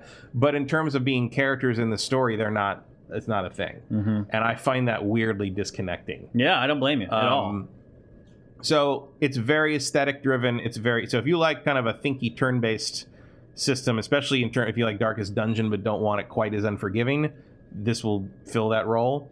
It is hard. The difficulty does ramp. You got to start thinking about what the other character or the enemies can do, and who to take care of first, and who to use status effects on, like because they hit pretty hard. Once the tutorial ends and you stop getting kind of the free defenses and misses, like they can take you apart if you're not if you're not paying attention. And you do have to adjust who you're taking with you and try to decide who you want to have on your team and keep your team pretty balanced, and check the train to make sure that there's not new classes you don't have, because you want to have kind of examples of all of them. One thing I would say is it all looks the same. It does. It's like there's very little like visual variance throughout the game. It is, but it's like that sort of, if you like the aesthetic, you're gonna love it in that regard. But if it doesn't do anything for you, and I'm not a huge steampunk kind of circus is not really my preferred mode, really. Can't imagine there's too big of an audience for that, but probably not. But it's cool that it exists. It's cool that this is a thing. Like I've never seen anything quite like it in the sense of putting that aesthetic together with this type of gameplay. Yeah. And it's only $20. The price is right, I would say. But it's available for everything. I think just about everything. Yeah. I got it on Xbox. So yeah, I'm not in love with it. I do think Chris did a good job in terms of the writing. Like I get who the characters are right off the bat, and I know who they are, and I remember them, and I'm in it. But like those aren't the characters I'm playing the game. Yeah, that's so weird. Which is very weird to me. At the very least, I'm like, how is the lion not getting more involved? I mean, eventually, maybe when I don't know. I don't know who greenlit this. I haven't gotten very far. You might want to find a new job. I hate to say it, like it just. You look at it, you're like, who is this appealing to?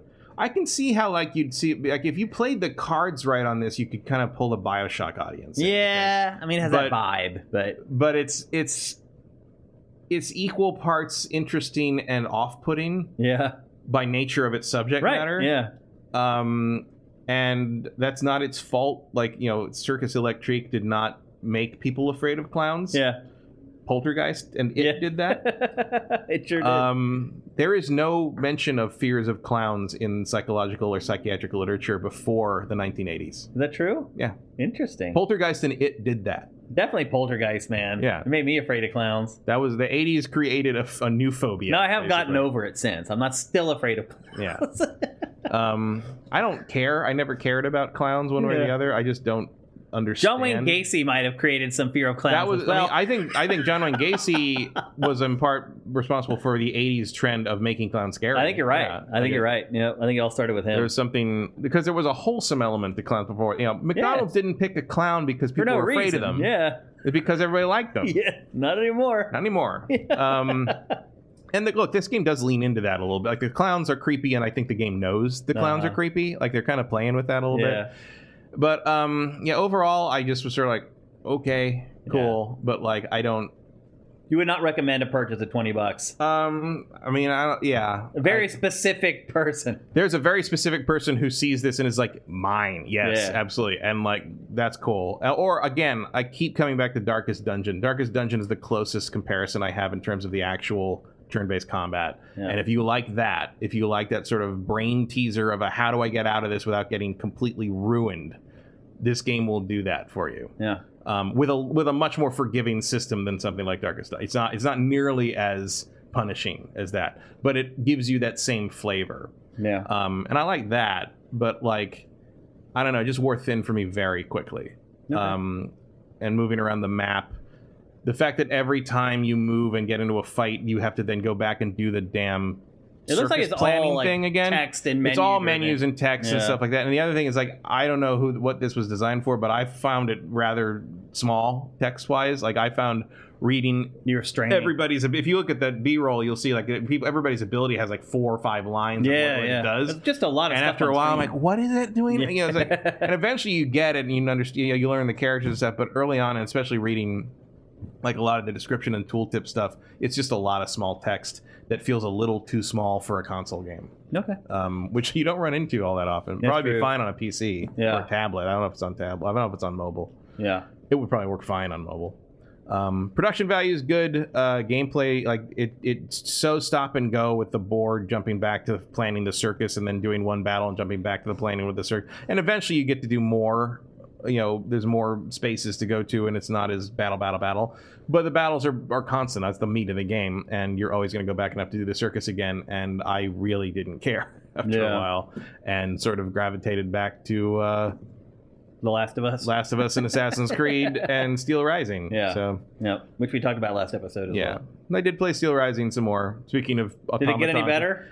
I don't know if it got any better, but the levels past the where the beta ended definitely sprawl out more and interconnect more and are bigger, more Dark Souls-y sort of mazes and things. So level, there's a little more of that. Big complaint. And you get, and as I expected, you get like a grappling hook, and you can kind of traverse the stuff differently than you did early on. So like it does open up and give you a little more. There's reasons to go back to other previous levels and go up in the grappling hook and use the thing to break open the doors you couldn't open before. Right. Little Metroid. So there is some of that, yeah.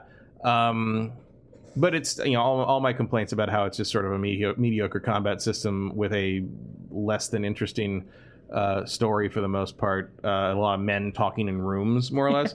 Although I was impressed at, I don't know if impressed is the right word, but there's a point. One of the characters in the game is black. And, you know, a wealthy black man in, you know, revolutionary France is a little unusual. Right. Not ahistorical, but it's But at one point, your character, completely unprompted, you pick the dialogue, but it just says the character's name, and she's like, it's like, what is it like being a black man in France right now? And like, there's a whole anti-racism bit about how he he escaped slavery. He was born, I think his father got him like citizenship in France, and he's wealthy, so he can kind of avoid the weird racist pogrom sort of stuff they do where they instantly imprison people, because France didn't go with the whole "you're free if you step on French soil" thing to maintain like kind of international relations with the U.S. That basically, if a slave came to France, you were imprisoned and then let go when your master claimed you. Like, but he was wealthy enough to avoid it all. They were checked baggage, basically, right? Yeah. And so they addressed that in this little bit. I'm like,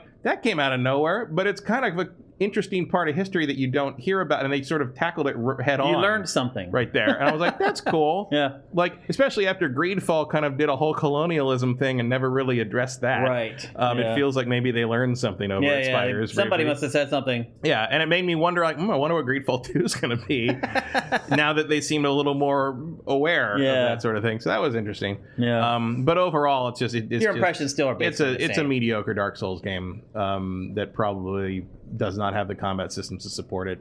I will say that it has a lot of accessibility options that I wasn't aware before. There is a mode you can turn on that makes it so you do not lose your souls when you die. Wow. They just kind of get you to throw yourself at things over and over again.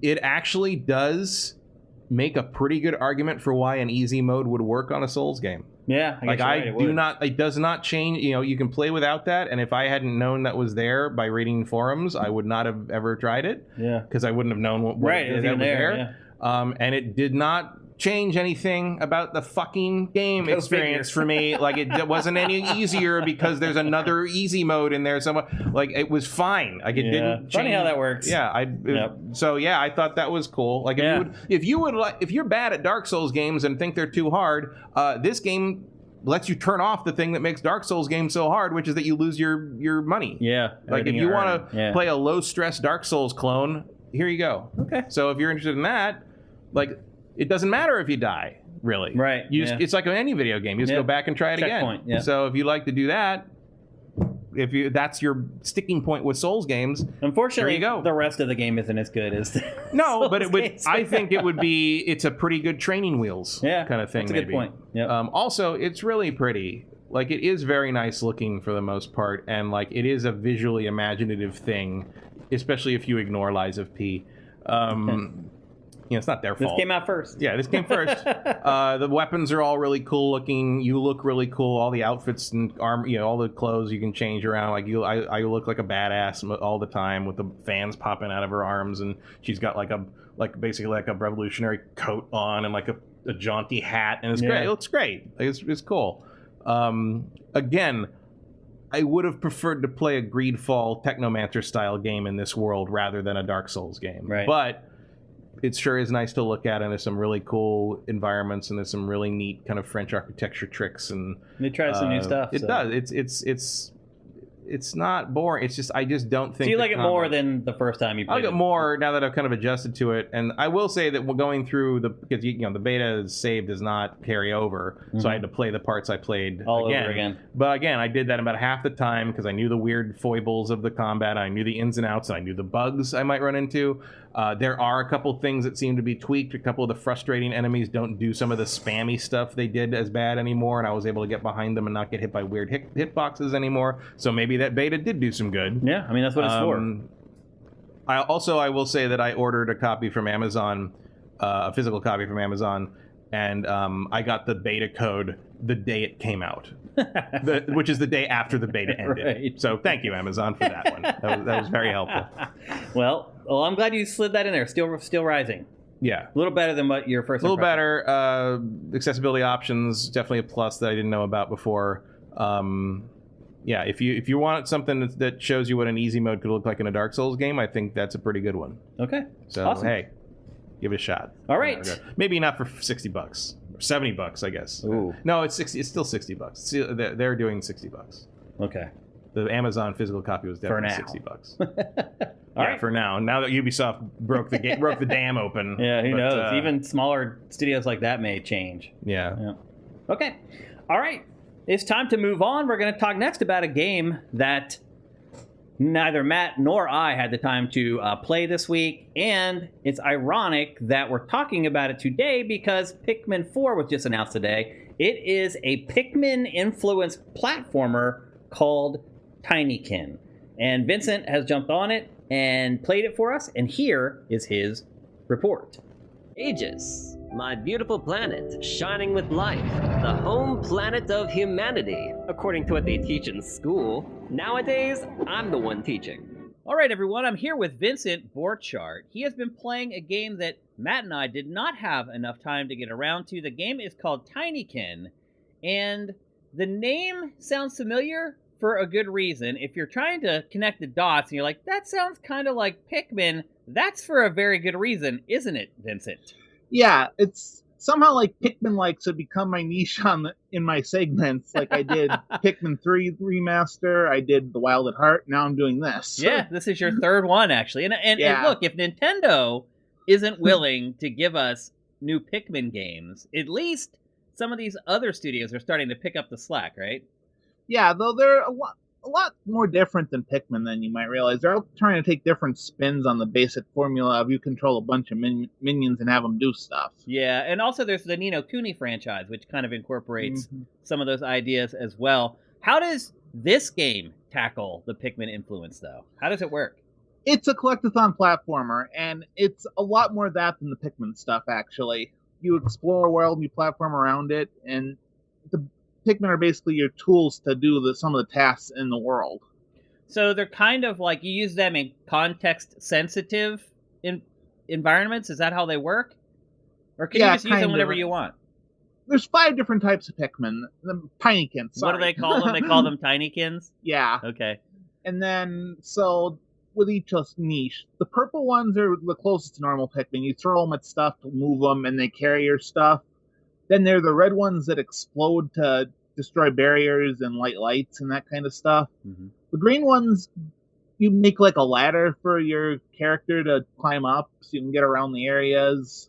Blue ones carry electrical current to solve puzzles, and yellow ones make ramps for the purple things to carry stuff on. Okay, and then, so this is let's get this straight, first of all. This is a 2D platformer, not a 3D It's platformer. a 3D platformer, but all the characters are 2D. Interesting. How does that work? I mean, it's like a Paper Mario or something. Okay. It's a 3D environment. It's just that the characters are all 2D, and they look like they're not going purely as paper. It's more just a stylistic choice, but it looks good. Do they play with the whole idea, like span the camera around to show you that they're actually 2D, or do they just keep them sideways the whole time? Other than like a few jokes, not really. No. It's all sideways. Like there's one joke about how like, I don't have a side, oh no. Oh. That's about all I noticed. But for the most part, they stay away from those kind of ideas. Okay. So it's a 3D platformer. So you move into the screen as you're playing the game. Generally in 3D platformers, you usually have a little agency in how you tackle, at least maybe not the overall game, but at least each level. Do you have a lot of freedom in this game to explore around? And if so, do you kind of stumble onto cases where you can use the different Pikmin in ways you didn't expect? Yeah, the whole point of this is that there are only a handful of like big levels, and your goal is just to explore all around and do various things in them. So there are actually only like 6 levels, and one of those is kind of like part tutorial and part mini level. So like 5 main levels, and like each of them has a main goal that you need to accomplish. But there's a bunch of other stuff around that you can do to just get other things. And now, when you say main goal, what generally are those? You're like this scientist on a far-off planet full of humans, and then you discover, humans actually weren't born here, and then you find that there's this other planet with a human signal on it. Spoilers, it's Earth. I think we could have figured that one out. Yeah. And then you teleport to that area, and you end up in a house that's like been overrun with bugs and stuff. Okay. And you're tiny. Oh, so this is a small person, big world video game. Yeah. Where you're just this, that's another theme for you. Remember, we tackled Grounded before. The big theme in Grounded. Not for this. That was for Game Pass or Fail. Yeah, but still. And so you're a small person in a big world. You find a house, and what happens at the house? Yeah, like you're just, when you teleport, you don't go completely smoothly. You just kind of crash down. And then one of the like main bugs finds you and notices that you have a real affinity to the Tinykin. And then the main bug says like this mythical deity Arwind was making this machine that could help you go beyond the house, and he wants you to find all the parts for it. Oh, okay. So, and then like in each of the 5 levels, there's a part that you get once you complete like the main thing that the bugs in that area want you to do. So a little bit like Pikmin, you're kind of reconstructing your spaceship. Yeah. With parts that you find throughout the game, with the idea of then collecting all those parts, building your vehicle, and then leaving. Is that correct? Yeah. Okay. Very much like Pikmin then. Yeah, though there's only like 1 part in each level instead of a bunch of them. Right. So like in the first level, you're in like the living room of the house, and these shield bugs, they can hear like some really soft music that they're like a sign from the gods. And your goal is to try and to give that to the masses by taking this round circular object, a CD, and taking it to the stereo and fixing the stereo so it'll run. Okay. So everyone can hear the music. Interesting. So they play with that mechanic, you're the small guy in the big world thing, like throughout the entire game. Yeah. Like the best part of this game is just the world and how there's a lot of detail to it. Like you're climbing over pianos, and the bugs have their own world that's built inside of things. Like in the first world, there's a guitar laying on the ground, and like if you go inside the guitar, there's like a little like comedy club or like fancy restaurant something in there. That's pretty funny. Yeah. Does anyone play the guitar while you're inside it by any chance? I mean, when you're walking on the guitar, you can bounce on it and it makes a noise. Strings. Are there humans in the game? Do you interact with like human beings at all? I mean, you're a human, and like from your world, there are humans. Okay. And to say more would be spoilers. And to say more would be a spoiler? Yeah. Gotcha. Okay. How do you control the Pikmin? Because that has been, I mean, your mileage varies on this generally, person by person, but some people like the way Pikmin controls. Some people do not like the way Pikmin controls. I kind of fall in the middle where I appreciate that it's something that's hard to accomplish, but I still don't feel like Nintendo has nailed it. How do they manage that in this game? It's very simple. So first you have to find all the Pikmin. So each room has its own like selection of Tinykin. Mm-hmm. So they don't carry over from room to room. You find them in like eggs or by breaking the cages with the red Tinykins.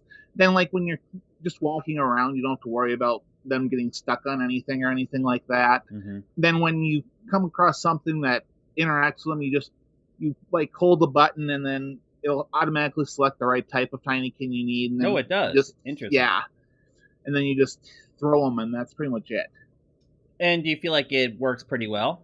Yeah, it's very simple. You don't need to like guess if something's interactable or not. You just do it, and that's pretty much all. Now, how is the pathfinding in this? Because that was another problem that Pikmin and other games like it have had in the past. A lot of times, you'd end up with a few stragglers that you're leaving behind, and you'd end up losing Pikmin. Like, you'd end up ending the day in Pikmin, and you get that final count, and they'd be like, oh, a bunch of just died. And you're like, oh my gosh, what do you mean they just died? And you didn't realize that you had left like a handful of Pikmin behind somewhere where they were unable to navigate around a turn or around an object on their own. How does that stuff work here? So if they're following you, they never get stuck. Okay. They just jump around even to stuff that doesn't make any sense. They just follow you wherever you go. Okay. Like that's one of the other things is as you're platforming around, you also can float in a soap bubble, which is just not one of the ways you get around, and then you can grind on a soap bar. Is that like your double jump? You turn into a bubble or something? Not as much a jump as you just float for a long period of time. But it lets you reach like platforms that are farther away and gives you a little bit of margin of error with your jumping, I guess. Yeah. Well, right? Yeah. Yeah, though you don't get any extra height from that part. Yeah. Okay. And then go ahead. If the Pikmin are carrying things, they have a specific path that's shown with arrows on the ground, and you have to clear the obstacles in a specific order, but they don't get lost other than that. And they're okay carrying the stuff back on their own? Yeah. Now, you only carry one object per level, or is there other stuff that they're actually collecting, but you just need the parts to your vehicle? So, you'll have other things. Like, for side quests, you'll need to carry stuff. Like, one of the side quests in the first level is that one of the ants has, her child or something stuck inside the piano. So, first you gotta find the missing key to the piano, which is being used as a table in the restaurant over on the other side of the level. And then you bring that back to the piano, and then you go inside the piano, and then do a bit of platforming and breaking of some barriers, and then you find the kid, and then they give you a treasure. That's one of the side quests that's not directly related to the main quest. Okay. What is the bulk of the game? Is it just platforming? Is the Pikmin stuff one of the smaller elements of it? What do you spend most of your time doing? It's a collectathon platformer. So it is mostly platforming. You're exploring the level. You're collecting the Pikmin from their eggs and stuff. You're finding a bunch of pollen, which are basically like the coins of the level. Mm-hmm. There's hundreds, a couple thousand in each level. I think the most was 1,600 in the first level. Wow. And then you need 1,000 of them to that's go a lot. to the you get them in bigger bunches. I'm guessing you do, but that's still a lot. Yeah, and then if you get 70-80% of the pollen in each level, you bring it to a guy and he'll give you a new soap bubble so you can go farther places. What happens when you're platforming? What do the Tinykin do? So if you've jumped over 5 platforms, how do they follow you and stay with you? They stay there for a while, and eventually they'll come back to you. If you start throwing something, they'll come back to you immediately. So they just teleport to you? Yeah, as far as I so can that's tell. how they've solved the pathfinding issue, is that they just teleport. They don't try to actually navigate the environment like the Pikmin do in the Pikmin games. Yeah. It's probably smart, honestly. Yeah. Especially if you're jumping all around. And I think, like, they actually can, like, they're shown as, like, being able to fly a little. Oh, okay. So they do at least try to hide it with some animation here or there. Yeah. Gotcha. Like, if you throw something at something and it's not what it is, you'll throw it and then they'll fly back to you a little, I guess. Okay. Whatever. Since you are doing a lot of platforming, how are the platforming controls and what all abilities do you have? I'm assuming you have like a butt stomp, a double jump. Not really. No? You can jump, you can float with the soap bubble. You can like grind on a soap bar, which you can also do on various rails and threads and like sides of platforms and stuff. Mm-hmm. And then you have those green Pikmin letting you climb up like a ladder where have solid ground. You can just climb up. Okay. And that's pretty much it. Wow. So the platforming controls are pretty simple. Yeah, there are a couple spots like in some of the later side quests where they push it a little. Mm-hmm. And honestly, that might be one of the harder parts of the game. Like I know one late game part, like you're grinding on a small piece of thread back and forth and you're trying to throw the red Pikmin to destroy something. Mm-hmm. That's hard. That's mostly because I don't like using both the like RB to grind and then R trigger to throw at the same time. But yeah. It can be a little awkward. Yeah. Have you been enjoying your time with the game? Are you a fan of Pikmin? Yeah. You are? Yeah, it's fun. Yeah, it's a short, breezy experience. I only spent about 6 hours with it, and I did mostly everything. I think there's like one treasure I have left. Mm-hmm. But you managed to rebuild your vehicle and get the heck out of Dodge? Yeah. So did it take you the full 6 hours to do that? Yeah, that was pretty much completing it, mostly everything, taking my time. Okay, that's a pretty good length of time to play. Yeah. And what platforms is this for, and how much does it cost? It's for everything. I want to say it's $25, and it's on Game Pass. So you can get it, quote unquote, for free on Game Pass if you're a subscriber. And then $25 for everyone else. Would you pay the $25 for it if you didn't have Game Pass? I would. I like it a lot. Yeah. It's just it's short. You got to know what you're getting into. If you don't like collectathon platformer, this won't do anything to change your mind. Yeah, I mean, but otherwise, you have I like 1,000 of the pollen to collect. That's a lot. Yeah. But you know what? A lot of other games, they just have more collectibles with lower numbers. But if you add them all up, they probably hit that number anyway. So it probably isn't all that out of the ordinary as far as how much stuff you're collecting. And I always argue that argument about, it's a collectathon platformer. My argument against that would always be that, yeah, sure, you're collecting stuff, but you're doing things to get to the places where you need to do the collecting. So to me, the collecting part was always just the means to the end. The most important part was what you were doing to get to those areas where you could then collect the things. But that's an argument from 1998, Vincent, that I used to make back in the day when everybody said that all 3D platformers were collectathons. And I was like, no, I do not agree with that. Yeah, like there's a lot of pollen, though. I just mostly use it as, if there's pollen here, that means I haven't been there yet. Because there are, like, the levels are big. There's only like the 5-6 of them, but they're just big with a lot of stuff to do in them. Now, are they connected with a hub, like the Banjo games, or do you just teleport to each area? They're all connected in the same house. Like you can go from one to the next, and then there's like the main area where the main bug's building his spaceship, and you can see all the treasures and stuff. That eventually connects to all of them once you complete the main goal of each level. But like the tutorial level is a hallway, and you got to go from there to get to like 3 different areas, as you might expect from a hallway. Yeah. Yep. Okay, so that's Tinykin. It is available for everything. It costs $25 if you buy it outright, or it is free right now on Game Pass. And Vincent, you recommend it for our viewers and our listeners to purchase, correct? Correct. Awesome. All right, well, thank you very much for playing Tinykin. We appreciate it, Vincent. You're welcome.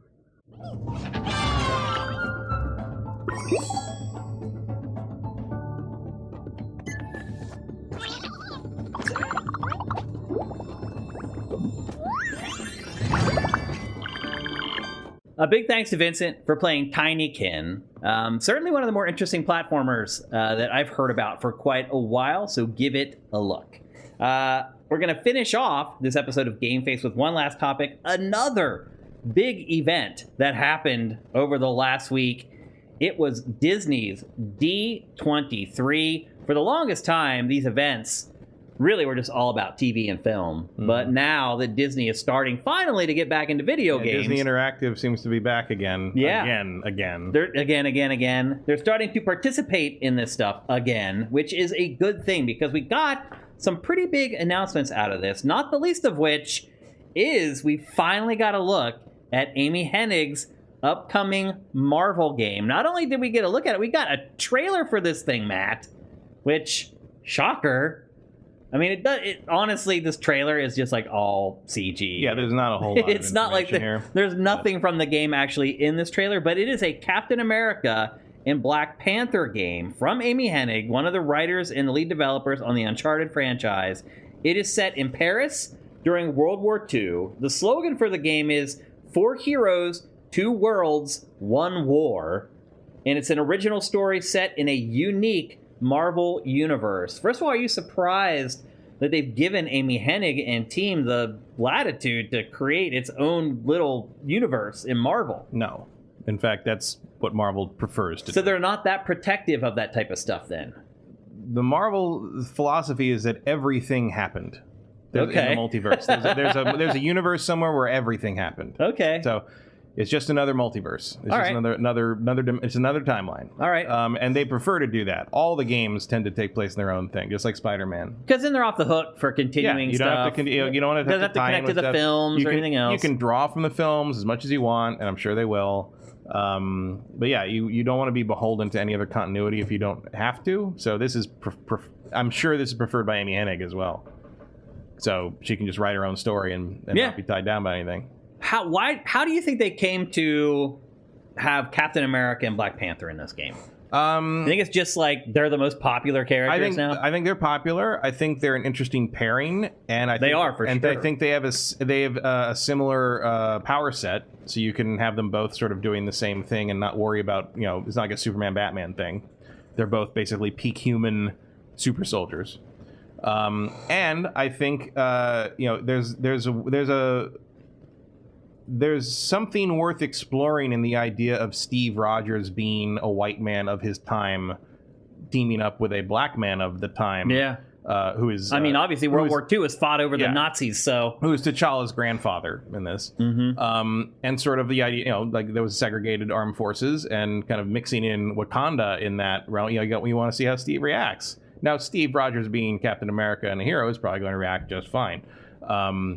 There's a lot of stuff in the comics and the MCU have introduced the idea of Isaiah Washington, the original Captain America, black man who was experimented on, which has a real history in American history, obviously, with the Tuskegee experiment and such, where they perfected the formula, killed a bunch of the volunteers or subjects, and then used the final formula on Steve, the white guy who was going to be the real face of the Captain America program.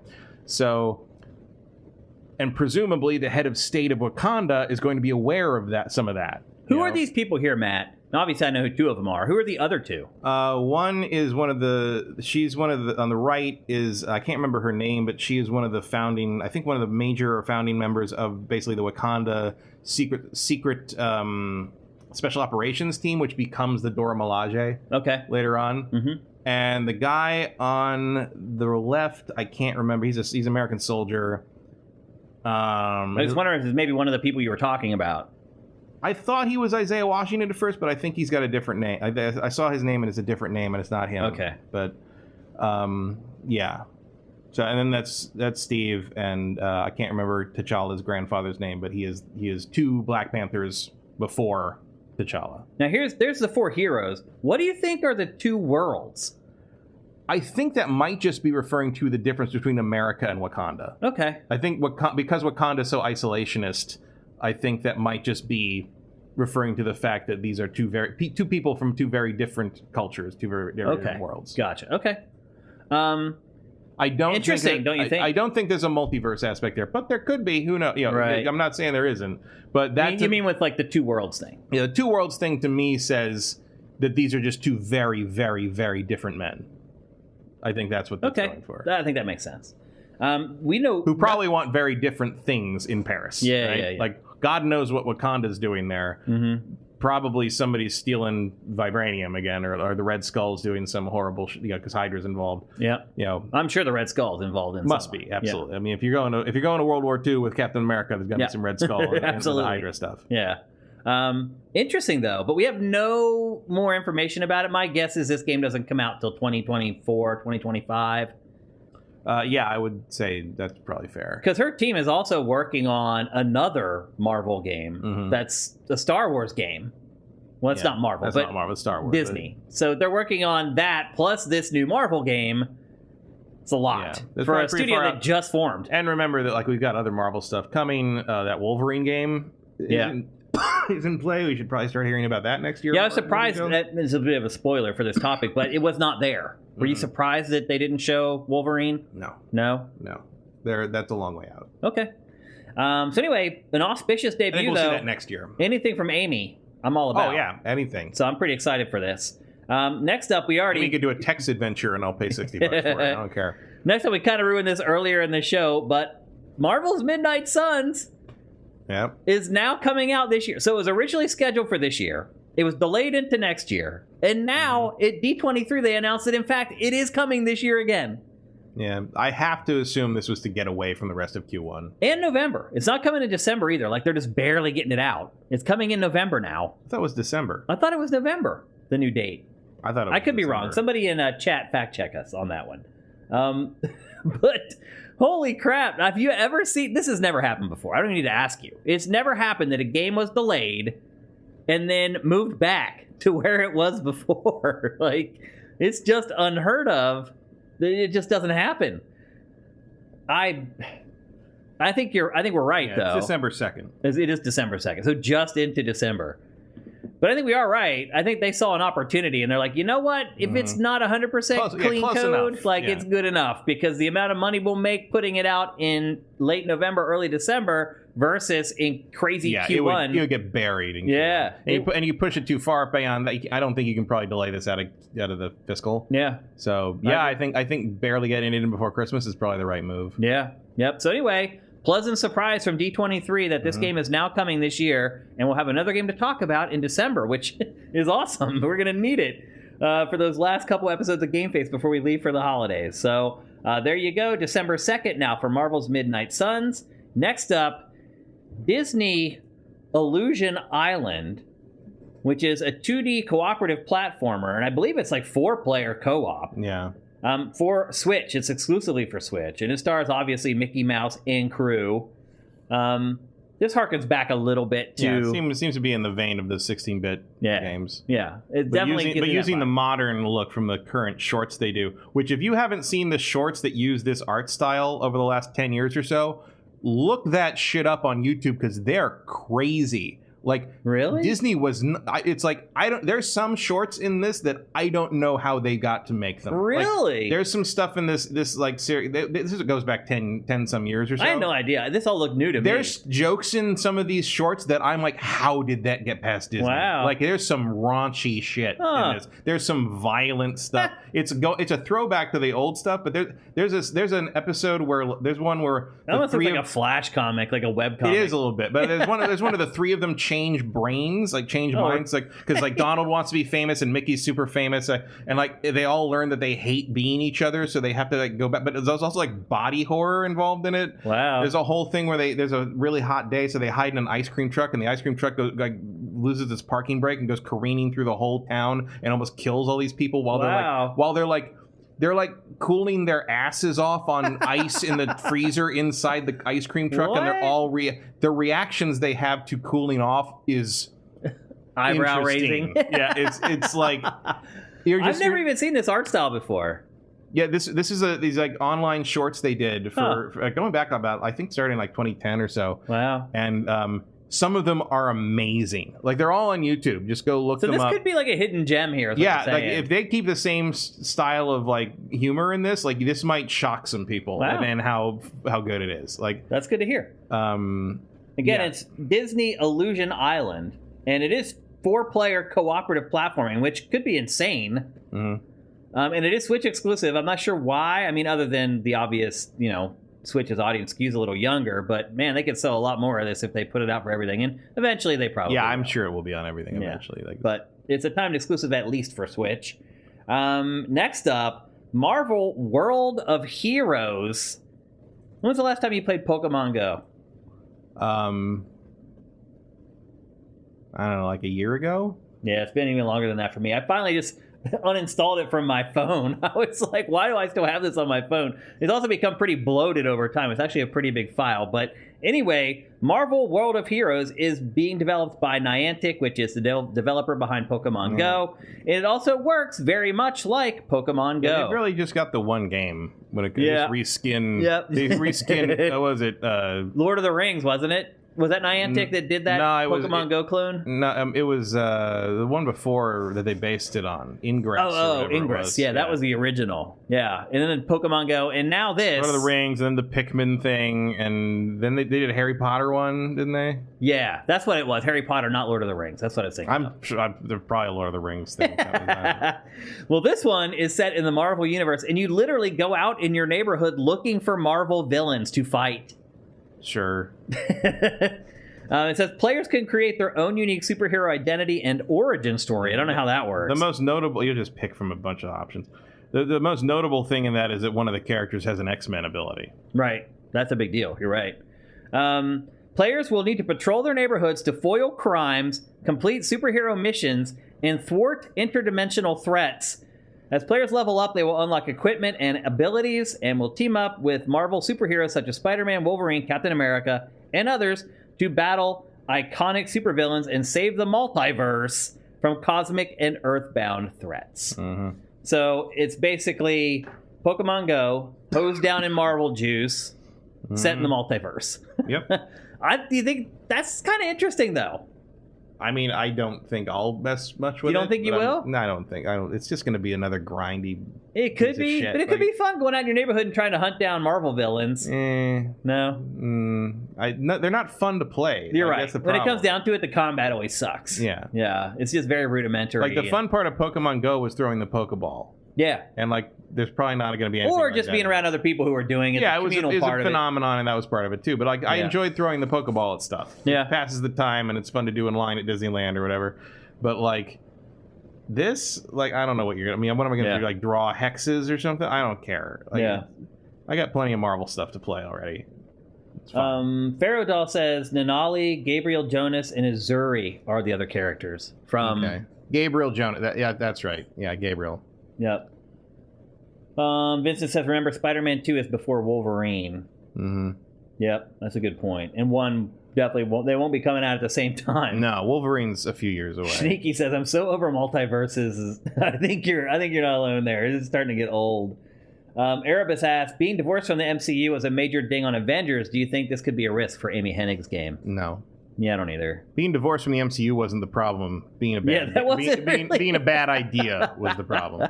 Yeah. Yeah. And I just don't think people. Steve Rogers is the only character in there that we have a pre-existing MCU bias about. Yeah. And I don't think it really. I mean, as long as Steve Rogers looks like a blonde guy, or some random white dude, like, I think it's fine. Yeah.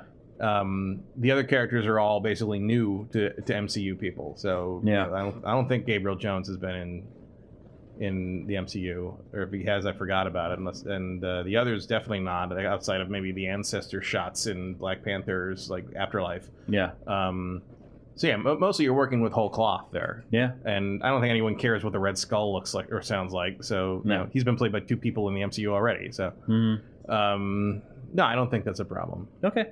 And then a couple smaller games. I worked out for Spider-Man. Yeah. I mean, I think that's a better way to do it. I don't think you want to be trying... Part of the problem with the Avengers game was it was so close to replicating the MCU lineup and the MCU idea, and it seems like they've learned not to do that, because this, that game has almost nothing to do with the MCU premises. Wolverine is going to be its own thing. We're almost certainly not going to have a new Wolverine in the MCU before then, because look, if you're expecting an X-Men movie before 2026, you're going to be disappointed. Yeah. They're doing the multiverse saga first, and then they will do the mutant saga, I promise. Okay. But I do think we will see Doctor Doom and Black Panther too. I think Dr. Doom will show up in Wakanda Forever. That's what I'm talking about. That is my prediction. Okay. There's a couple more games. There's Disney Speedstorm, which is a kart racer set in the Mickey universe. Is that a thing? Or just the Disney universe, I guess? It's just like a random Disney Pixar thing. Tough sell on Switch with all the new DLC coming from Mario Kart 8, but on other platforms... Apparently it's free to play, though, I heard. It's free to play? I thought it was, which means it's probably just, monetized to hell and back. Yeah, which, whatever. That stuff doesn't bother me that much. As long as I can compete without having to spend money, I'm cool. Yeah, my problem has always been with stuff like that. Is like, if you let me just buy the character I want to play, fine. But if you're going to make me, like, roulette for it, I'm out. Yeah. Like, I want to play whoever this is, and you just let me get it. Fine. Yeah. I'll give you some money for that. But I'm not going to play your frickin' lottery. Yeah. Just to get the one character I want. I agree. And then finally, there's a visual novel coming based on Tron called Tron Identity. And it's only announced for PC right now. By the way, Disney Speedstorm is coming to everything. And it's supposed to come out before the end of the year, but they still haven't announced a release date. So this is interesting just in the sense that I'm always amazed that Tron keeps coming back. Yeah, because it feels like that's something we care about that most people don't. Yeah. No, I love Tron, but it's just Me too. But most people don't. I mean, there must be people in the Disney Corporation that are our age that also love Tron and keep trying to make it happen. Because it's going to work this time. The only explanation for why this thing keeps coming back is it never does anything of note. Yeah. But I'm glad it does keep coming back, and I'm glad they put a new backpack out for it. Yeah. This at D23 you could get one of those little themed backpacks. Whose names I forget the name of the company. I don't know. They're these tiny little backpacks. You see them at Disneyland all the time. These tiny little character themed backpacks, and they have the faces or whatever. But there's one that's looks like a Tron. It's all Tron did up, and it's got like a identity disc on the back. Cool. Loungefly or something like that. I don't know. Yeah. I mean, Bithel's working on a game, so that gives you at least a little bit of hope. Yeah. I mean. But also novel, Tron 2.0, the game, was a better sequel to Tron than Tron Legacy. So that's true. I know everybody gives Tron Legacy the big pass because fucking Daft Punk did the music, but then the music in that movie is really good. But that is it's kind of an okay movie, but it's a really terrible Tron sequel. Yeah. The interesting part of Tron is sort of the real world, computer world equivalence. Yeah. And by setting it on an isolated server that has not been connected to the real world in 20 years, you are sort of removing that hook. The important part. So instead, it's just like, okay, cool. What? Also, we have to go to the part of the server that no one has ever been to, and it's super remote. And we can't get there, except that there's a train that goes right to it. Read your script before you produce the movie, guys. Come on. A lot of people could take that hint. Mm-hmm. But anyway, that's D23. Overall, pretty underwhelming. I mean, if that's the lineup of Disney video games that we're getting at this point, like, improvements could be made. Yeah. Well, we're also getting Jedi Fallen, Jedi Survivor. Yeah. And there's other Star Wars stuff coming. There's some new Lego Star Wars, but it sounds like just character packs. Yeah. Yeah, cool. But better than nothing. Yeah, baby steps. Like they're getting their feet wet again, which is nice to see. Yep. And they're playing nice with some of the licensed stuff. As I said, there's that Marvel vs. Capcom 2 arcade 1-up machine coming, which nice. There was certainly a point where we thought that Capcom and Marvel would never talk to each other again. That's true. And now here we are. They're putting these old games out again. Some of them for the first time on anything other than the Saturn. Right. So cool. Disney is sort of reaching the hand out a little bit and acknowledging its history of these licenses, which is nice because otherwise it would certainly be within Disney's power to throw all the old Star Wars and Marvel games into a big box and throw them in the vault and we never see them again. It's true. They could EA it, no question, but they're not, and I appreciate that. Yeah. So anyway, there you go. That's D23. I'm guessing next year it'll be even better. Yeah. Because they really are just kind of getting started again on this stuff. So hopefully next year it'll be better, and hopefully we'll get to see one of Amy's games actually in a legit trailer. Oh, and that presentation was actually done by people we know. That's true. So yeah, crazy. Let some G4 alumni bringing that to you. That's right. So. It's pretty awesome. Okay, it's time for some of your favorite parts of the show. It's time for Name That Game, where I show you 5 screenshots for a video D23 game. is every 2 years. Oh, it's every 2 years. Won't be next year. So it'll be D25. No, it's always D23. It's always D23 no matter the year. Yeah. Okay, gotcha. What's the 23 stand for? It's a Disney reference. Oh. I don't remember what it is. Okay. Someone in the chat will say. So definitely in 2 years, we'll get to see one of Amy's games. Hopefully before then. Keep our fingers crossed. Oh, 1923. Because that was when the company was founded. Oh, makes sense. It's time for Name That Game. Yes, AJ the Legend Watson, I did get that pre-order. What pre-order? For the MVC2 arcade machine. Oh, that you were talking about on was it last episode? Yeah. Yeah. So that did actually go through, and it should be here early October. Oh, snap. We'll have to figure out a way to shoot that. Yeah. Roll it in here. I'm not rolling a whole arcade machine upstairs. Yeah, we'll have to install that elevator in your house, Matt. Okay, it's time for Name That Game. It's not Body Harvest. Emperor Dread. There it is. You already got it in there. It's time for Name That Game, and it's not Body Harvest. Someday it will be, though, and he will not be here, I guarantee, whenever we finally do Body Harvest. I like that he actually redeemed the message highlight for that. That was good. Yep. And how Name That Game works is I show you guys 5 screenshots from a video game. You just try to guess what the game is. You're trying to guess the name of the game before Matt. You guys win all ties. If you've won it before, do not play. Don't even type guesses in the chat. Just sit back and chill. Don't be a part of it. We also go into slow mode when we do Name That Game. So you only get one guess every 60 seconds. You can't just spam game names and hope that you guess it right. Make sure that you make your guesses count because you only get one every 60 seconds. And I think that's it. Mm-hmm. Every episode, I think I get the description for Name That Game down an extra like 2 seconds or something. But anyway, we're ready to go. And here is the first image for Name That Game. Oh, wow. That sure could be anything. Rise of the Robots, no. Zelda Wand of Gamelon, no. X-Men vs. Street Fighter, no. Echo, no. Dark Souls 2, no. God of War, no. Mortal Shell, no.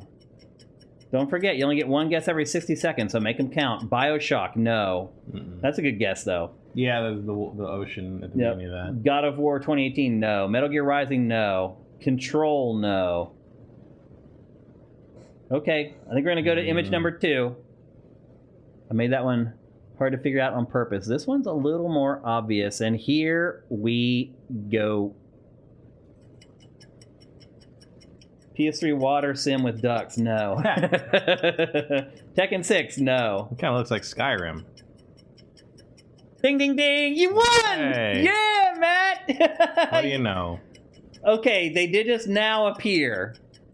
That's hard to judge whether you won or they won, honestly. I mean, I don't care. Yeah. Give Erebus Jones some stickers or a game or whatever this is.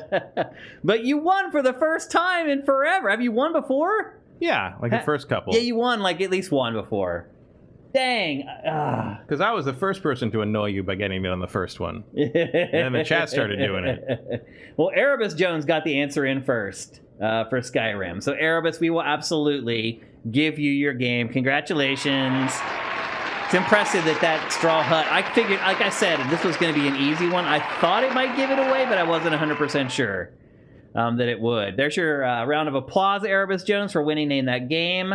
One of our most loyal sifters, so it's good to see you win one. And we'll just go through these images just for craps and giggles. That was the hut. What was it about that tipped you off, other than the fact that you played Skyrim like 80 times? I mean, mostly the quality of what the straw looks like, plus like the runic stuff on the arch. I left it in there on purpose, yeah. And there's like another thing, like just out of frame there, like a little like nobule thing on the pole that I cropped out because I thought for sure it would give it away. But that was enough for you to get it. And some other people in chat, obviously. Here's the third one. Yeah, that's... You think you would have got it from that? Oh, yeah. Yeah. Because that's Whiterun, isn't it? Yep. Yeah. Yep. Here's the fourth image. That one, I thought the trees would have easily given it away. I mean, you might just get Skyrim off that just because of the nature of the environment. That's true. And then this one definitely would have given it away. Because I included his horn down there in the bottom corner. And there you go. It's Skyrim. I've been thinking about using this game for a long time and Name That Game, and I haven't until now. And when I did it today, I was like, you know what? I think Matt's going to win today. Because I was like, if there's one game that Matt knows better than probably anyone else, it's got to be Skyrim. Yeah, I probably have about 1,000 hours in that game. Yeah. And a lot of you guys got it, basically. Like, Erebus got in before you guys, but Emperor Dread, you were right there with Skyrim. The Big Smoke 82 is right there with Skyrim. A lot of people were waiting for their slow mode to reset, knew it when they saw that. Yeah, but that's why we tell you, don't just guess willy-nilly. You got to make your guesses count. And then JM Rain came in with Skyrim. How you doing, man? Hope you're doing good. And who else had it? Oh, JM Rain, thank you for Twitch Prime, by the way. JM Rain, thank you for the tier 1 subs. I guess you're going to be going back to school soon, or maybe you already did go back to school. He's a teacher, by the way. And hope you're going back to school is working out well for you. And now you guys are just getting into questions for Q&A. And we can't do a ton of Q&A because we're already at time, basically. And we still have to slide in Vincent's segment for Tinykin. So we can only answer a couple, but we will answer a couple. Let's see here. Squishy Muffin, which Skyrim was this? The special edition one changed the water texture. It actually was from like 3 different versions of Skyrim, those screenshots. They weren't all from the same version. AJ the Legend Watson, Shane, did you get enough participation questions for Ask Shane Anything? Yes, I got tons. You guys really delivered, man. There's like 17 questions waiting for me to answer just on Sifted alone, and there's more on our Patreon. So thank you guys. You guys knocked it out of the park. We had that up on the site over the weekend. Yes, and there will be an episode of Ask Shane Anything coming up here in the next couple days. So watch out for that. Zabumafu with the Crack Bros. I understood the game of Forever as the game you can play forever, similar to the one game on an island question. So what are yours? Games as a service, games can be included. So he's asking, what's your game of the forever? So game of the forever just means the best game of all time. Right. That's just like your favorite game. We just as opposed to the game of the year. Yeah, we just did this like last episode. I said Ocarina about a Desert Island game, then I don't know. There is no game that would keep me entertained that long. Yeah. Also, if I have a game as a service, I'm just going to use it to call for help. Well, I've also said, like, the Desert Island game, for me, it has to be a multiplayer game where I can just keep playing it over and over. But you could also just tell people you're on a desert island, come save me. Like, and in the chat. Then you'd be all pissed off because all the people who complain about chat, they removed it from the game and you can't do it anymore. Somebody get on headset. What the fuck? You're like writing help in like bullet holes on the wall. That's funny. And right on time, Grimshaw Rocks asked, should Nintendo do an HD remake of Ocarina of Time? Why haven't they? Well, they kind of did with... They did the 3DS one, sort of. They probably should. They should, though. They should up-res that or do And I would not be surprised if it's in development right now and on the way. But you're right. Yeah, they're about to hit another stretch where they have to tap dance until the next Zelda's ready. So get ready for the Twilight Princess HD, get ready for the Wind Waker HD, or get ready for an Ocarina and Majora's Mask remaster. I mean, you're coming up on the anniversary next year. Yep. It's 25 years next year for Ocarina. So, I hope they do something. One from Sneaky. A friend who watched 2 reviews for a game I recommend, and they put him off. But the game is 2 years old, so it's nothing like it was when reviewed. So it's like a game as a service. Do you think traditional reviews are dead in the way games are updated and changed weeks after launch? Most reviews don't even have the day one patch. Yeah, very few reviews go back and update. They always say that they will, and very few of them ever do. And I'm guilty of that, by the way, because I did that with the game eval for Red Dead Redemption 2. I said that I would go back and adjust the score once they released Red Dead Online, and they did, and I never went back and updated the game eval. And I probably should, because... And now Red Dead Online is canceled. Right, now it's your fault. But I will say this, Red Dead 2 could end up being one of the first games for a game eval that gets a 9 or above. Because now instead of that 0, it gets replaced with something. But now it gets a 0 again. Yeah, because it's gone. Shut it down. It's hilarious. It's funny. Yep. We'll answer one more and then we got to go. HMA42 SFU. Thoughts on 3-4 Industries leadership change? So you saw Bonnie laugh. Yeah. Now I do think it's encouraging. I can't remember the guy's name, but the guy who's taking over is the guy who apparently spearheaded the fixing of Master Chief Collection, which is positive. So clearly he cares and knows what he's doing in that regard. But I don't know. It's hard not to see this as just more of the slow motion 10-year train wreck that this franchise has been going through over and over and over again. Yeah. I understand why Bonnie has had enough. Yeah. Let's put it that way. Well, I mean, it's a tough job. Yeah, absolutely. Because you're dealing with people who have unrealistic expectations. They're acting as if the same studio's been making the franchise all the time. I have unrealistic expectations. I'll be honest. I'm part of the problem. I expected co-op in the Halo game. Well, apparently that was unrealistic. Right. I expected to be entertained by the I'll say this. I'm very demanding. Apparently. I am friends with a couple hundred big developers on Facebook. And when this news broke, every single one of them took the time out of their day to sing her praises. Literally every one of them.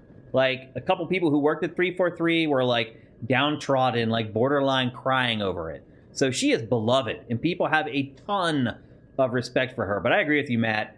I think she left because she just got sick of dealing with the fan base. Yeah, I mean, you can only do this so long, and it's that's got to be a day in, day out stress. And she is good enough at her job that she could probably do that job or similar a lot of other places for the same or better money.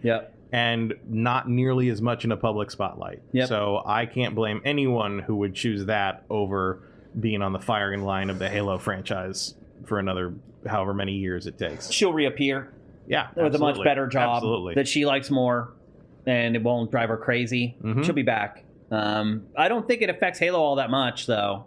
No, like I said, I think the guy stepping in to replace seems to be the best person for the job in the sense that he stepped up and made sure the Master Chief Collection got the treatment it needed. I mean, obviously, it took a long time, but they didn't have to do that. That could have easily been like cut your losses and move on. And they didn't. And apparently, it was this guy largely, insisting on that. So it's clearly someone who cares, someone who wants the best for the franchise and wants to give the fans what they want. So I don't think you can really ask for better than that.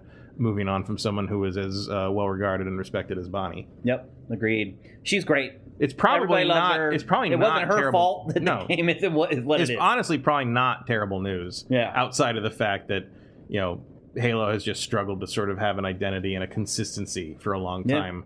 Well, it's been. I think people would argue it's been consistently disappointing. Well, yeah. I mean, yeah, true. If there's anything consistent in a good way, let's say. Yeah. But I mean, at least you can look at it this way.